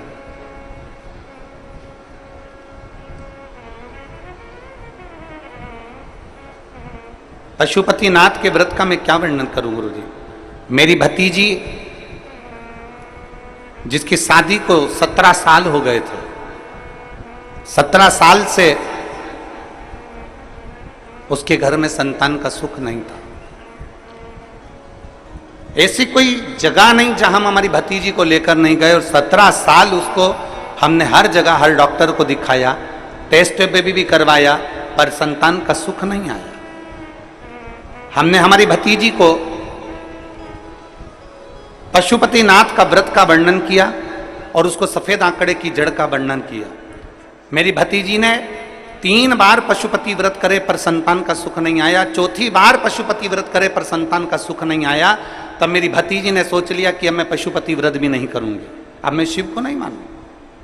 तब उसके पति स्वयं कहे कि तू एक बार और कर। वो सियोर वाला महाराज कहता, हिम्मत मत हारना, बाबा देगा जरूर। 5वीं बार पशुपति व्रत करा और बाबा की कृपा ऐसी हुई कि बाबा की कृपा से 15/7/2024 को मेरी भतीजी के यहाँ 17 साल के बाद संतान की प्राप्ति, जिसका फोटो में लगा रही हूं। फोटो को आप लोग LED पर देख सकते हैं। 17 साल बाद मेरे भतीजी के यहाँ संतान की प्राप्ति। अर्थात वही कथा जो अभी चल रही है कि दुनिया का सबसे बड़ा पाप अगर कुछ है तो अपने आप को कमजोर समझ। हम हिम्मत क्यों हारे?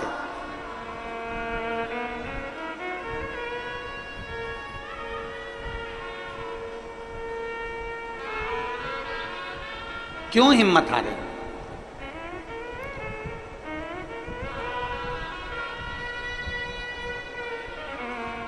आप लोग पशुपतिनाथ का व्रत करते हो? कौन कौन ने करा? जरा हाथ उठाओ तो। आ जाइए, आ जाइए, आ जाओ, आ जाओ, जल्दी आओ, जल्दी आओ, जल्दी आ जाओ।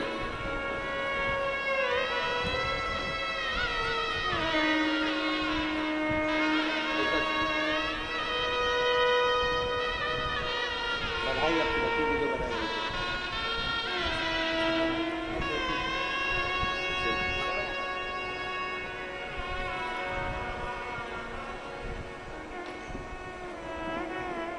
कितने लोगों ने पशुपति व्रत किया? बहुत बढ़िया, रख लो, रख लो।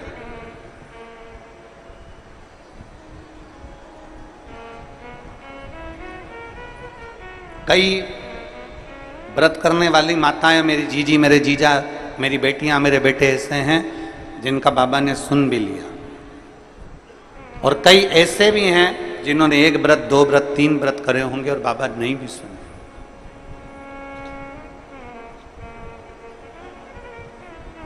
पर निवेदन है, थोड़ा रुकना, नहीं सुन रहा ना बाबा, थोड़ा रुकना, 2-3 महीना रुकना, 2 महीना रुकना, 1.5 महीना रुकना, 15 दिन रुकना, फिर एक बार विश्वास के साथ, फिर एक भरोसे के साथ टीवी पर शिव महापुराण की कथा सुनना, मोबाइल पर कथा सुनना, यदि पंडाल में मिल जाए तो पंडाल में सुनना, और उस दिन से फिर नियम बना लेना कि बस मैंने कथा सुन ली है, अब मैं विश्वास रखकर 5 व्रत मेरे पशुपति नाथ के फिर करूंगी, और मेरा भरोसा कहता है मेरा शंकर मेरी झोली खुशियों से भरेगा। फिर विश्वास।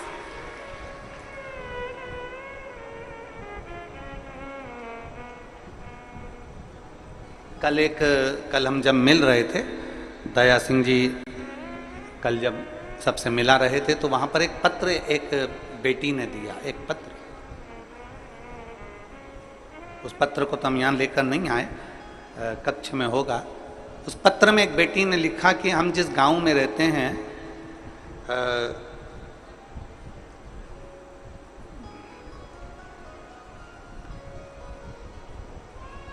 उसने उसके गांव का नाम भी लिखा था कोई। हम उस गांव में जहां हम रहते हैं, वहां पर जितने भी हमारे साथ वाले हैं, जितने भी हमारे साथ में मंदिर जाया करते थे, देवालय, पूर्व की बात बता रहे हैं गुरुजी, जब जाया करते थे तो धीरे धीरे धीरे धीरे उन्होंने मंदिर जाना बंद कर दिया और दूसरी जगह जाना चालू कर। अब मंदिर जाने वाले कम हो गए थे और दूसरी जगह जाने वाले, रविवार को जाने वाले ज्यादा हो गए थे। हम केवल 6 लेडीज ऐसी थीं जो हमारे गांव में हम भगवान को भजते थे, भगवान को मानते थे, पर हम शिव को भी नहीं जानते थे, हम तो केवल भगवान को मानते थे कि भगवान को मानना। हमारे गांव की बात बता रहे हैं गुरुजी। बाकी के सब यहां वहां जाने लगे और धीरे धीरे धीरे धीरे उन्होंने मंदिर जाना छोड़ दिया। और ऐसा नहीं गुरुजी कि कोई साधारण लोग हों और वो मंदिर छोड़ दिए हों, बहुत बड़े बड़े लोग मंदिर को छोड़कर दूसरी जगह जाने लगे। गुरुदेव, आपकी कथा सुनने के बाद में हमारे पास में पत्थर का शिवलिंग नहीं था, हमारे पास में पाषाण का शिवलिंग नहीं था, हमने कंक्रीट, सीमेंट, गिट्टी का एक शिवलिंग बनाकर तैयार करा और उसी की हमने जलाधारी बनाकर तैयार करी और उसको हमने एक वृक्ष के नीचे रख दिया और हम रोज शिव जी के मंदिर जाना, शंकर को जल चढ़ाना चालू कर दिया। हमारे उस मंदिर में नंदी नहीं है, उसने उसका फोटो भी लगाया। उस शंकर का कंक्रीट का शिवलिंग बनाकर, कंक्रीट की जलाधारी बनाकर उस पर हमने कलर पोत दिया और हम जाना चालू कर दिया। गुरुजी, हमने आपकी कथा को टीवी पर लगाकर उसकी आवाज तेज कर कर हमने बाहर लोगों को, जाते आते लोगों को सुनाना चालू करी। आज हमें प्रसन्नता इस बात की है कि वो पेड़ के नीचे का जो कंक्रीट सीमेंट का शिवलिंग है, वहां पर भी लोगों की भीड़ होने लगी और लोग अब अपने धर्म की ओर मुड़ने लगे। ये आपकी प्रबलता है, ये आपकी प्रबलता, ये आपका विश्वास है, ये आपका भरोसा है। अब उसने पत्र जो लिखा, उस पत्र में ये सब चीज तो अपनी जगह पर है, उस पत्र में उसने जो लिखा, वो पत्र का लिखा हुआ आपके सम्मुख में, वो पत्र में उस बेटी ने लिखा कि गुरुजी, हम सीमेंट का बना हुआ, कंक्रीट का, पत्थर का, हमारे पास में पाषाण का शिवलिंग नहीं, पत्थर का शिवलिंग नहीं, हमारे पास में हमारे कंक्रीट का, हमारे वो सीमेंट और गिट्टी का शिवलिंग जो हमने बनाया है। अब आप हमें ये बताएं, क्या हम उस पर जल चढ़ाते हैं, हम उसकी पूजन करते हैं, तो क्या हमको शंकर जी के शिवलिंग का पुण्य मिलेगा? क्या हमें शंकर भगवान के शिवलिंग का पुण्य मिलेगा? अब मैं उस जीजी को एक बात कहना चाहता हूं, आपके मन में भी यह प्रश्न पड़ा होगा, क्या वो कंक्रीट का शिवलिंग का पुण्य मिलेगा?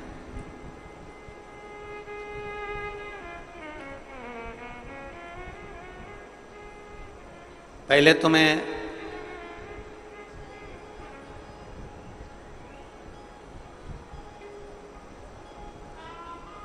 जितने ग्रामीण क्षेत्रवासी हैं और जिनके यहाँ शंकर का शिवलिंग नहीं है और वो चाहते हैं कि हमारे यहाँ शंकर का शिवलिंग विराजमान हो और हमारे गांव के लोग उस पर जल चढ़ाएं, तो मैं तो ये जितनी समितियां यहाँ पहले कथा करवा चुकी हैं, चाहे वो दया सिंह जी हैं, आपको भी कहूँगा, और पीछे के जितनी समितियां पूर्व की भी हुई हैं और आसपास अमलेश्वर और हमारे क्षेत्र में जहाँ जहाँ हमने कथा करी है, एक ऐसा छत्तीसगढ़ में एक ऐसा स्थान नियुक्त किया जाए कि अगर किसी ग्रामीण में भी अगर शिवलिंग की जरूरत हो तो ओमकारेश्वर से या ममलेश्वर से या नर्मदा के तट से एक कंकर का भले छोटा सा शिवलिंग लाकर दिया जाए, जिससे वो गांव में पूजन होने लगे और उस गांव की आनंद। हम दया सिंह जी आपको भी कहेंगे, ये आने वाले समय में इस चीज की व्यवस्था होना चाहिए और जितने प्रयास बनेगा हमसे भी, इस शरीर के द्वारा जितना प्रयास बनेगा, जितने शिवलिंग हम भेज सकते हैं उतने शिवलिंग भी हम भेज देंगे। बहुत प्रयास करेंगे जिससे गांव गांव में आज लोग जो धर्मांतरण हो रहा है, गांव गांव में लोग इधर उधर भटक रहे हैं और इधर उधर जा रहे हैं, वो सब बचकर भगवान शंकर की शरण में जाना प्रारंभ करें। ऐसा प्रयास किया, साधुता, बहुत बहुत। अब प्रश्न यहां अड़ गया कि वो सीमेंट का, वो कंक्रीट का शिवलिंग पर हम जल चढ़ाएंगे, वो कंक्रीट के शिवलिंग पर हम जल चढ़ाते हैं, वो कंक्रीट के, उस सीमेंट के शिवलिंग पर हम जल चढ़ाते हैं, तो क्या हमें वो पुण्य मिल सकता है? तो मेरा उस जी से निवेदन है, एक बहुत सुंदर कथा हमारी शिव महापुराण में आती है, एक बहुत सुंदर कथा हमारे यहाँ हमें सुनने को मिलती है, आप उस कथा का स्मरण करिएगा। भानु नाम का एक छोटा सा बच्चा था, बहुत छोटा सा बच्चा, भानु नाम था। पिता थे नहीं, मां अकेली, पिता नहीं है, अकेली मां है और वेधव्य मां अकेली। भानु का पालन पोषण कर रही है, खूब अच्छे से उसको रख रही है, खूब अच्छे से उसको खिला रही पिला रही, जितना बन सकता है उससे बात करती। सुंदर दृष्टांत है। वो बेटी अगर यहाँ बैठकर कथा सुन रही हो या टीवी पर कथा सुन रही हो कि कंक्रीट के शिवलिंग को हमने बना दिया और पूरा गांव वहां जाना चालू कर दिया, तो क्या उसका पुण्य मिलेगा कि नहीं मिलेगा? हमको हमारे खाते में पुण्य जाएगा कि नहीं जाएगा? वो बात मूल है।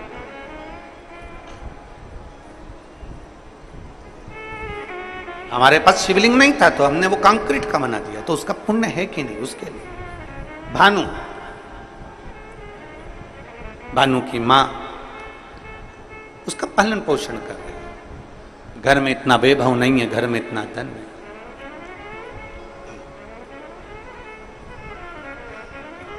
एक बात आज फिर कहते हैं, तुम्हारे घर में धन की कमी होगी ना, चल जाएगी। धन की कमी होगी तो बच्चा बचपन में रोएगा, धन की कमी होगी तो बच्चा खिलौने के लिए रोएगा, धन की कमी होगी तो बच्चा कपड़े के लिए रोएगा, धन की कमी होगी तो बच्चा गाड़ी के लिए रोएगा। अगर तुम्हारे घर में धन की कमी है ना, चलेगा, पर तुम्हारे घर में संस्कारों की कमी नहीं होना चाहिए, नहीं तो जिंदगी भर रोना पड़ेगा।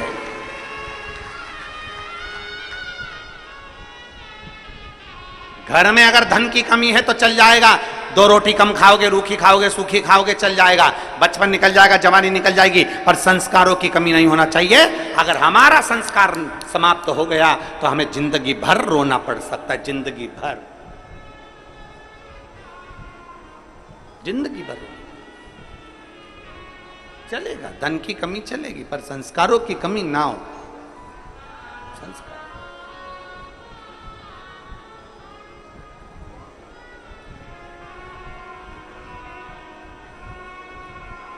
और जितना बन सकता है अपने संस्कारों में कोई कमी ना है। भानु की मां भले धन में कमी थी पर संस्कारों में कमी नहीं रखी भानु की। एक दिन भानु ने अपनी माँ से पूछा, माँ सबके घर में खूब सा राशि ठाठ है पर हमारे घर में कुछ नहीं है। माँ के मुख से निकल गया, जिस दिन महादेव चाहेगा उस दिन ठाठ भी दे देगा, जिस दिन महादेव चाहेगा उस दिन ठाठ दे देगा। 5 वर्ष का भानु जहां भी खेलने बैठता है, जहां भी खेलता है, खेलते खेलते मिट्टी को उठाकर, धूल को उठाकर, जो जमीन पर खेलता है तो वहां की मिट्टी को ऐसा इकट्ठा करता है, शिवलिंग बनाता है, जलाधारी बनाता है। पेड़ पत्ती का पत्तियां तोड़ता है वृक्षों से, उसके ऊपर चढ़ा देता है। थोड़ी देर बाद भानु उसको मिटा देता है। फिर कहीं खेलता है, मिट्टी में गया, मिट्टी का शिवलिंग बना लेता है, पत्तियां तोड़ता है, शिवजी पे चढ़ा देता है, उसको मिटा देता है।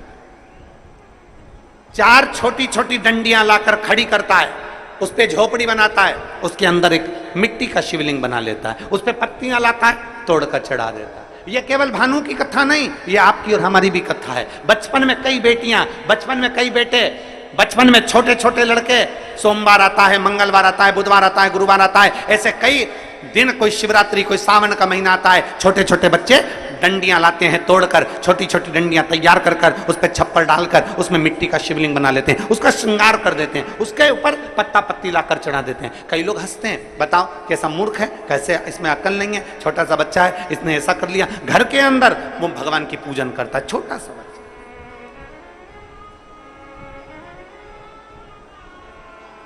और मेरा विश्वास कहता है, यहाँ छत्तीसगढ़ की जितनी मेरी जीजियाँ बैठी हैं, जितने मेरे जीजा बैठे हैं, जितने मेरे बेटा बेटी बैठे हैं, इन्होंने भी बचपन में जरूर मिट्टी उठाई होगी, उसको ऐसा करा होगा। आटे की लोई उठाई होगी, लोई को उठा के ऐसा ऐसा करके शिवलिंग बना लिया होगा, आटे की लोई का।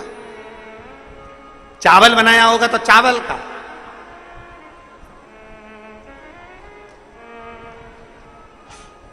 बोलो बोलो, सही है कि गलत है? बचपन में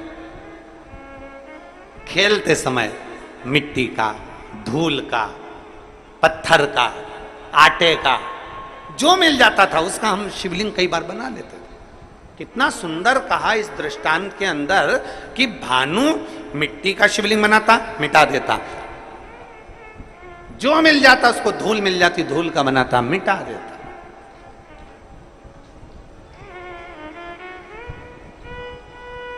शिव महापुराण की कथा कहती है, भूल वश भी, भूल से भी, भूल से। कितना सुंदर कहा। कई बार बादल देखते हैं ना, बादल, कई बार बादल देखते हैं तो बादल में भी शिवलिंग का दर्शन होता है। कई बार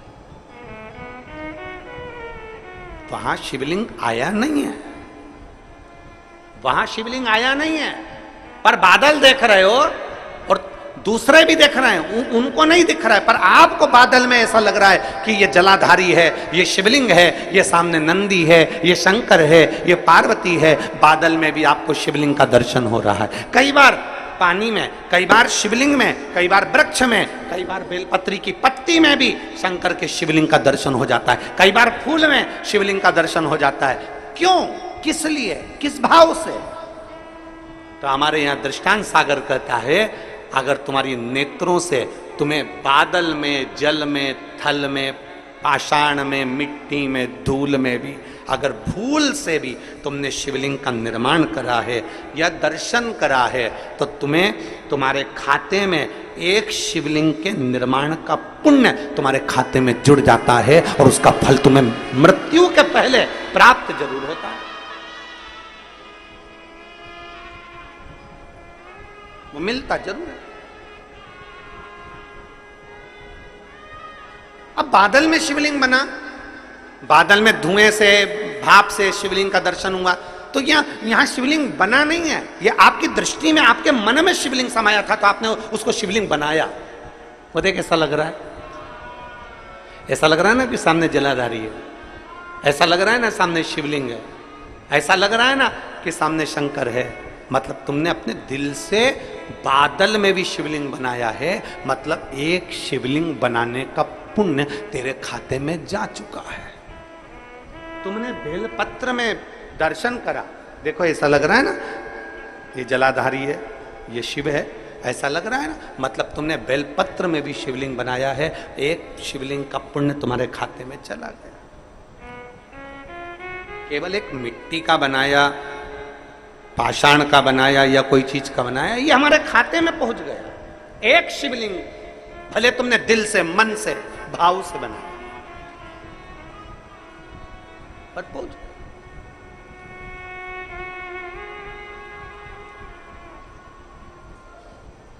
निर्माण अपने दिल से किया गया। महाराज कितना सुंदर कहा किसी ने कि आर्थिक स्थिति ठीक हो ना हो, आर्थिक स्थिति ठीक हो ना हो चलेगा, पर मानसिक स्थिति ठीक होना चाहिए तो जिंदगी सार्थक हो सकती है। आर्थिक स्थिति ठीक हो ना हो चलेगा, पर मानसिक स्थिति ठीक होना चाहिए।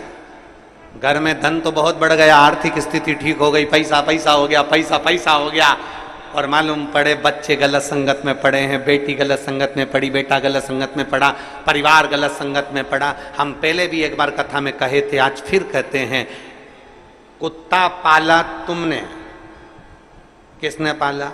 तुमने।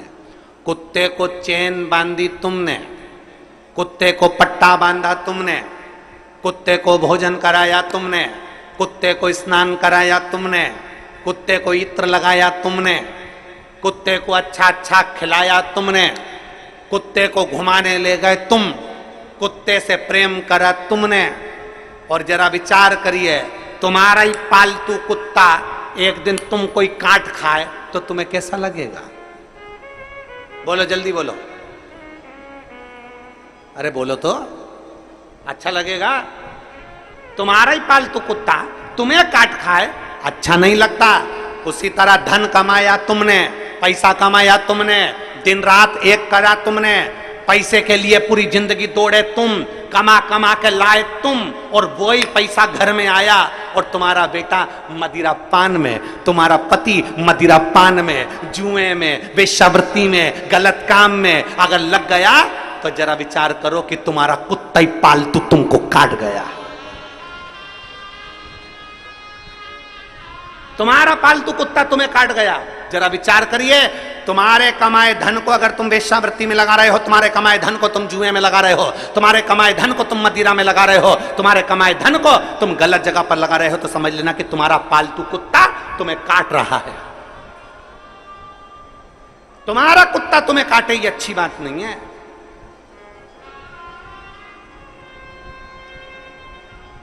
अपन ने कमाया, काय के लिए कमाया था? ईश्वर राम की जिंदगी के लिए, सुख के लिए, खुशी के लिए।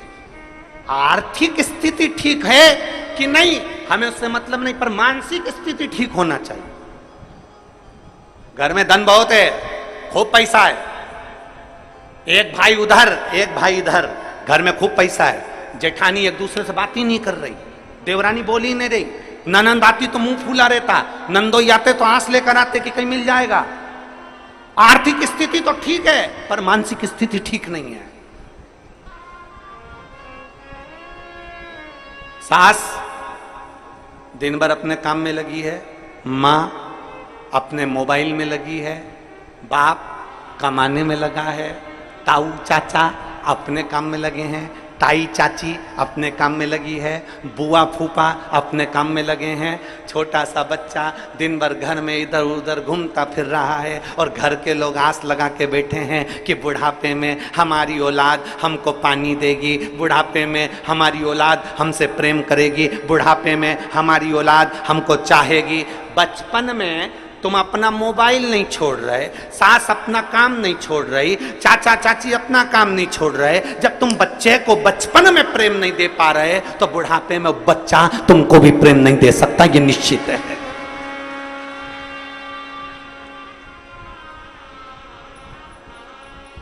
सवेरे 7 बजे का बच्चा स्कूल जाता है। कितनी बजे स्कूल जाता है? बोलो बोलो, तुम बोलो। 6 बजे, 7 बजे बच्चा स्कूल जाता है, 8 बजे स्कूल जाता है, कितनी बजे आता है? बोलो बोलो, जम के बोलो। हैं? 1-2 बजे आता है, 1 बजे, 2 बजे, 1:30 बजे, 3 बजे, 12 बजे, जितनी बजे भी बच्चा आता है। सुबह 8 बजे का गया बच्चा 12-1 बजे आता है। 12-1 बजे बच्चा आता है और आते से ही बच्चा आया और आने के बाद उसको मम्मी ने बस थोड़ा बहुत खाने पीने का दिया और मालूम पड़े फिर वापिस वो मोबाइल माँ लेकर अपने कमरे में चली गई, लेट गई, सो गई, अपने कमरे में अपना मोबाइल में मस्त हो गई। बच्चा क्या कर रहा है? दादी अपने कमरे में, दादा अपने कमरे में, बुआ अपने कमरे में, चाचा अपने कमरे में, चाची अपने कमरे में, ताई अपने कमरे में, और बच्चा दिन भर क्या कर रहा है? अभी आया वो स्कूल से, थोड़ा माँ का फर्ज बनता है, थोड़ा दादी का फर्ज बनता है, थोड़ा चाची का फर्ज बनता है, थोड़ा ताई का फर्ज बनता है, थोड़ा बुआ का फर्ज बनता है कि घर के पुरुष अगर कमाने के लिए गए हैं तो घर की स्त्री उनके पास बैठकर उनकी शिक्षा का अध्ययन पूछे, क्या पढ़ा, कैसा रहा, स्कूल में किसी ने कुछ कहा तो नहीं, कोई मारा ठोकी तो नहीं, कोई गलत काम तो नहीं, कोई गलत विचार तो नहीं। बच्चा जब गलत कर आता है तब चिल्लाते हो, पर जब जरूरत है बच्चे को कि क्या कर रहा है क्या नहीं कर रहा, आपका मोबाइल एक तरफ पटक कर थोड़ी देर बच्चों को प्रेम देने का प्रयास करो, आपका घर एक तरफ रखकर बच्चों को थोड़ा स्नेह देने का प्रयास करो। जब वो बच्चा 3-4 बजती है, कोचिंग चले जाता है, ट्यूशन चले जाता है, शाम को आता है, सोने का समय हो जाता है, आपको समय देते कहाँ बच्चों को? आप अगर अपने बच्चे को प्रेम से आधा घंटा भी दोगे तो ये निश्चित है तुम्हारे बुढ़ापे की घड़ी में बच्चा भी तुमको 1 घंटा देगा। आप अपने बच्चों को दे कहां रहे हो? आप अपने बच्चे को प्रेम कहां दे पा रहे हो? और आस लगा के बैठे हो मेरी बहू आएगी, गरम रोटी खिलाएगी। अरे ओ भिलाई वाली, आज की बहू आएगी, पति को होटल ले जाएगी, खुद खाएगी और तेरे को ठेंगा दिखाएगी। आस मत रखिए।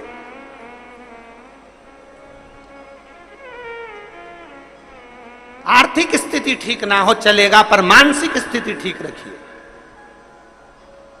धन नहीं है ना तो भी संतुष्ट रहो, और धन है तो भी संतुष्ट रहो। धन है तो भी खुश, नहीं है तो भी खुश। हम जिस दिन से पहले दिन से यहाँ आए हैं भिलाई में कथा करने के लिए, दया सिंह जी जिस समय हमको एयरपोर्ट लेने के लिए गए, एयरपोर्ट से जब हमको लेके आ रहे थे उस समय से लेकर आज तक इनके मुख पे एक ही चीज रटी हुई है, गुरु जी हर साल कथा करने आओ, हम हर साल व्यवस्था करें। ऐसा एक दिन नहीं गया है कि इन्होंने, इस व्यक्ति ने एक बार भी अगर छोड़ दिया हो, ऐसा कोई दिन नहीं गया। रोज एक ही बात, गुरु जी सावन का महीना या कोई भी महीना आप दे दिया करो, साल में एक बार हमारे भिलाई वासियों को शिव महापुराण की कथा सुनने को मिल जाए। बस प्रयास साधु ताया, ऐसा प्रयास।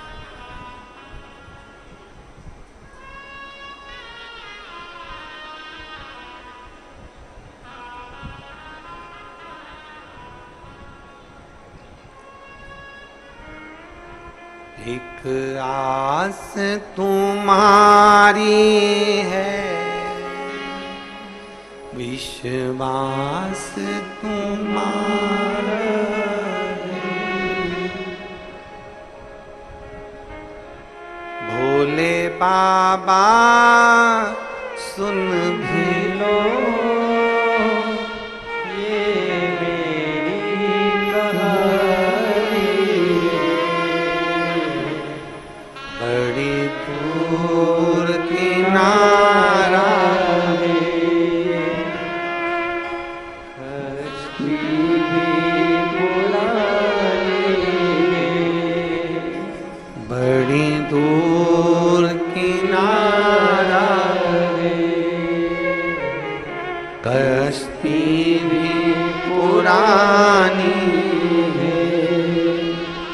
भोले बाबा सुन भी लो ये मेरी कहानी है।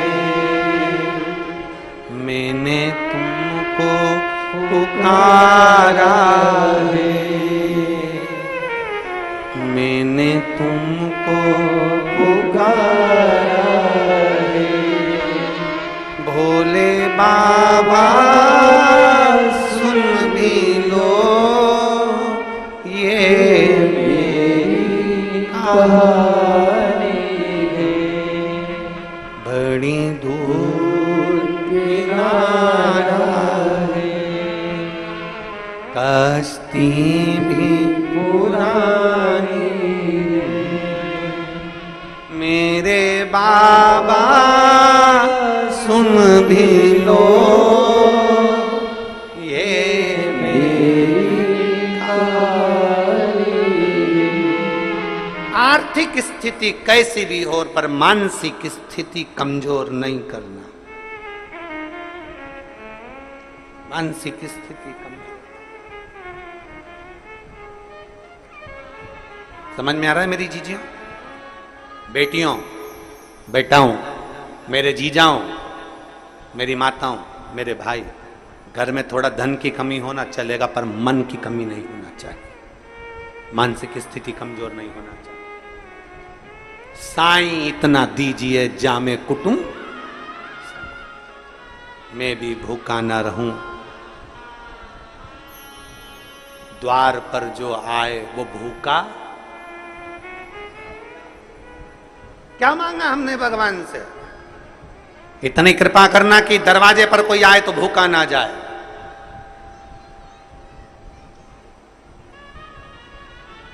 इतनी कृपा करना कि द्वार पर कोई आए तो खाली ना जाए। इतनी दया जरूर कर।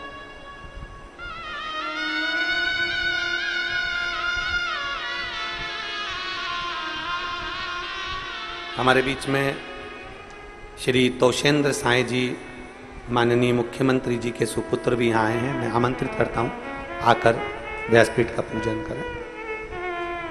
एक बार जोरदार ताली बजाकर स्वागत वंदन अभिनंदन।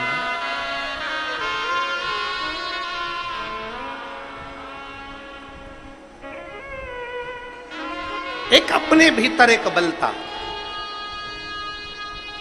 एक अपने भीतर एक विश्वास था,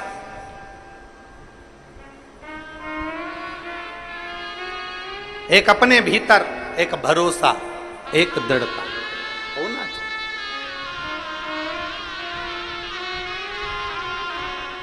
बड़ी दूर किनारा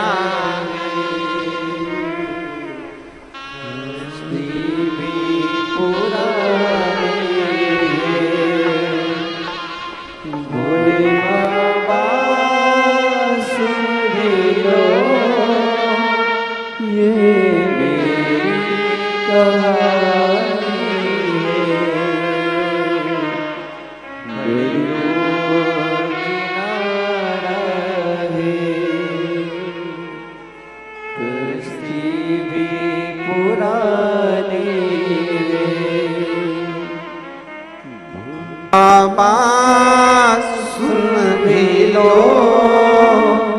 ये मेरी कहानी। शंभू बाबा सुन भी लो ये मेरी कहानी। एक विश्वास अपने भीतर, एक प्रबलता अपने भीतर। आर्थिक स्थिति कैसी भी हो पर मानसिक स्थिति ठीक होना।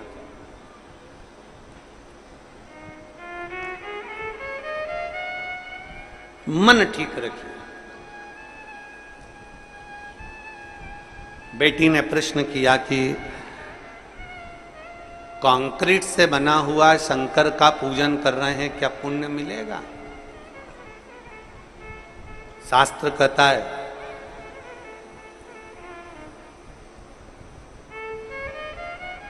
भानु शिवलिंग बनाता है, बिगाड़ता है, बनाता है, बिगाड़ता है, छोटी सी अवस्था है। खेलने में वो शंकर के शिवलिंग का निर्माण करता है। खेल में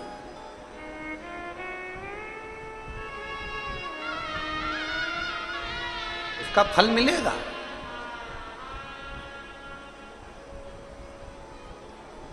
2 अगस्त को ऑनलाइन पूरी दुनिया के लोग शाम को 7 बजे शिवलिंग का निर्माण करेंगे।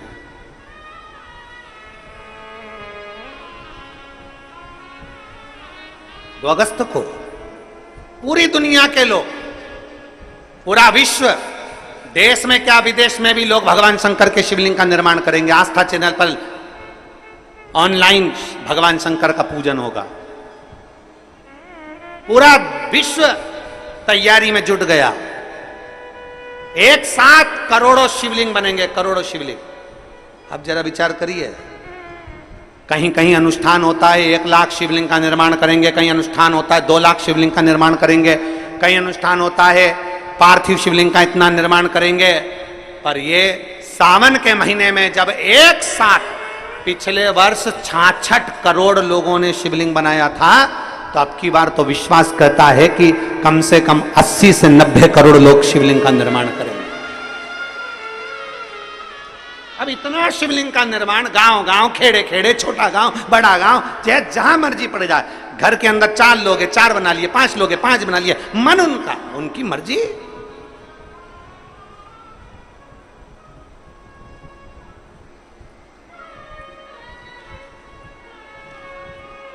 इतना शिवलिंग बनेगा और इतना शिवलिंग का निर्माण होगा। तो जरा विचार करिए, आप जब अपने घर में शिवलिंग का निर्माण करेंगे तो क्या मेरा भोलेनाथ जब तुम्हारे घर में आएगा तो ऐसे ही चले जाएगा क्या? घर में अगर मेहमान आते हैं तो घर के बच्चों को कुछ देकर जाते हैं। तो मेरा शंकर अगर साल में एक बार सावन की शिवरात्रि को तुम्हारे घर में आता है तो कुछ ना कुछ देकर जरूर जाता है, खाली नहीं छोड़ सकता। ऐसे ही नहीं जाएगा, खाली नहीं जाएगा, कुछ कुछ देकर जाएगा। अब वो तुमने बनाया, भानु ने बनाया शिवलिंग, मिटा दिया, मिट्टी का, धूल का जो शिवलिंग बनाया वो मिटा दिया, जो शिवलिंग बनाया वो मिटा दिया, पुण्य इकट्ठा हो गया उसका। उसका जो पुण्य बड़ा प्रबल होता है, शिवलिंग का पुण्य। हमने कई बार व्यासपीठ से कहा, बन सके तुम कर सकते हो तो महीने में, हफ्ते में, 15 दिन में, 20 दिन में, 1 महीने में, 2 महीने में, 3 महीने में, 4 महीने में, 6 महीने में, 8 महीने में, साल भर में अपने घर में जो कुंड है, पेड़ पौधे हैं या कोई गमला है, उस गमले की मिट्टी को ऊंचा उठा लिया करो, शिवलिंग बना लिया करो, उसी की पूजन करके वहीं विसर्जन कर दिया। उसका पुण्य कितना है, उसका फल कितना है। एक पत्र है,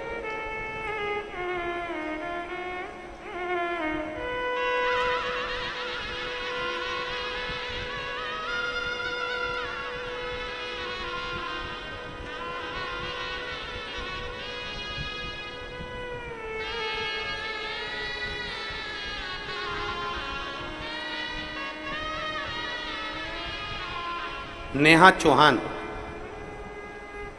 मैं भिलाई, सुपेला, सुहेला है कि सुपेला है?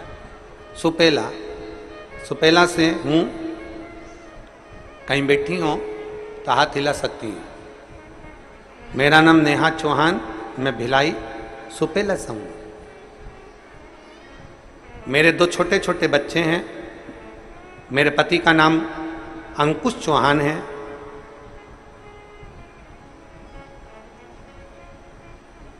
गुरुदेव,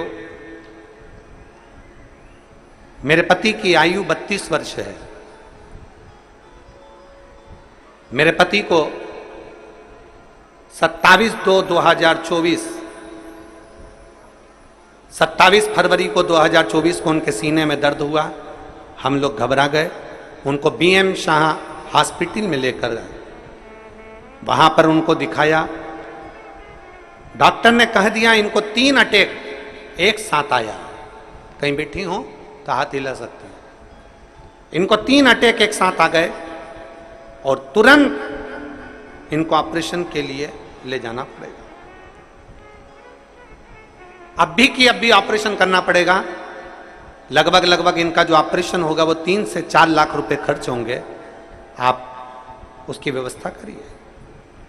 हमने कह दिया आप इलाज चालू करो, हम आते हैं। आप इलाज चालू करो, कागज पर साइन करें। इलाज प्रारंभ हुआ। हम गए, हमारे तन पर जो गहने थे और हमारे घर में जो भी सामान था, हमने हमारे परिचित के यहाँ पर वो दुकान पर जाकर उसको गिरवी रख दिया।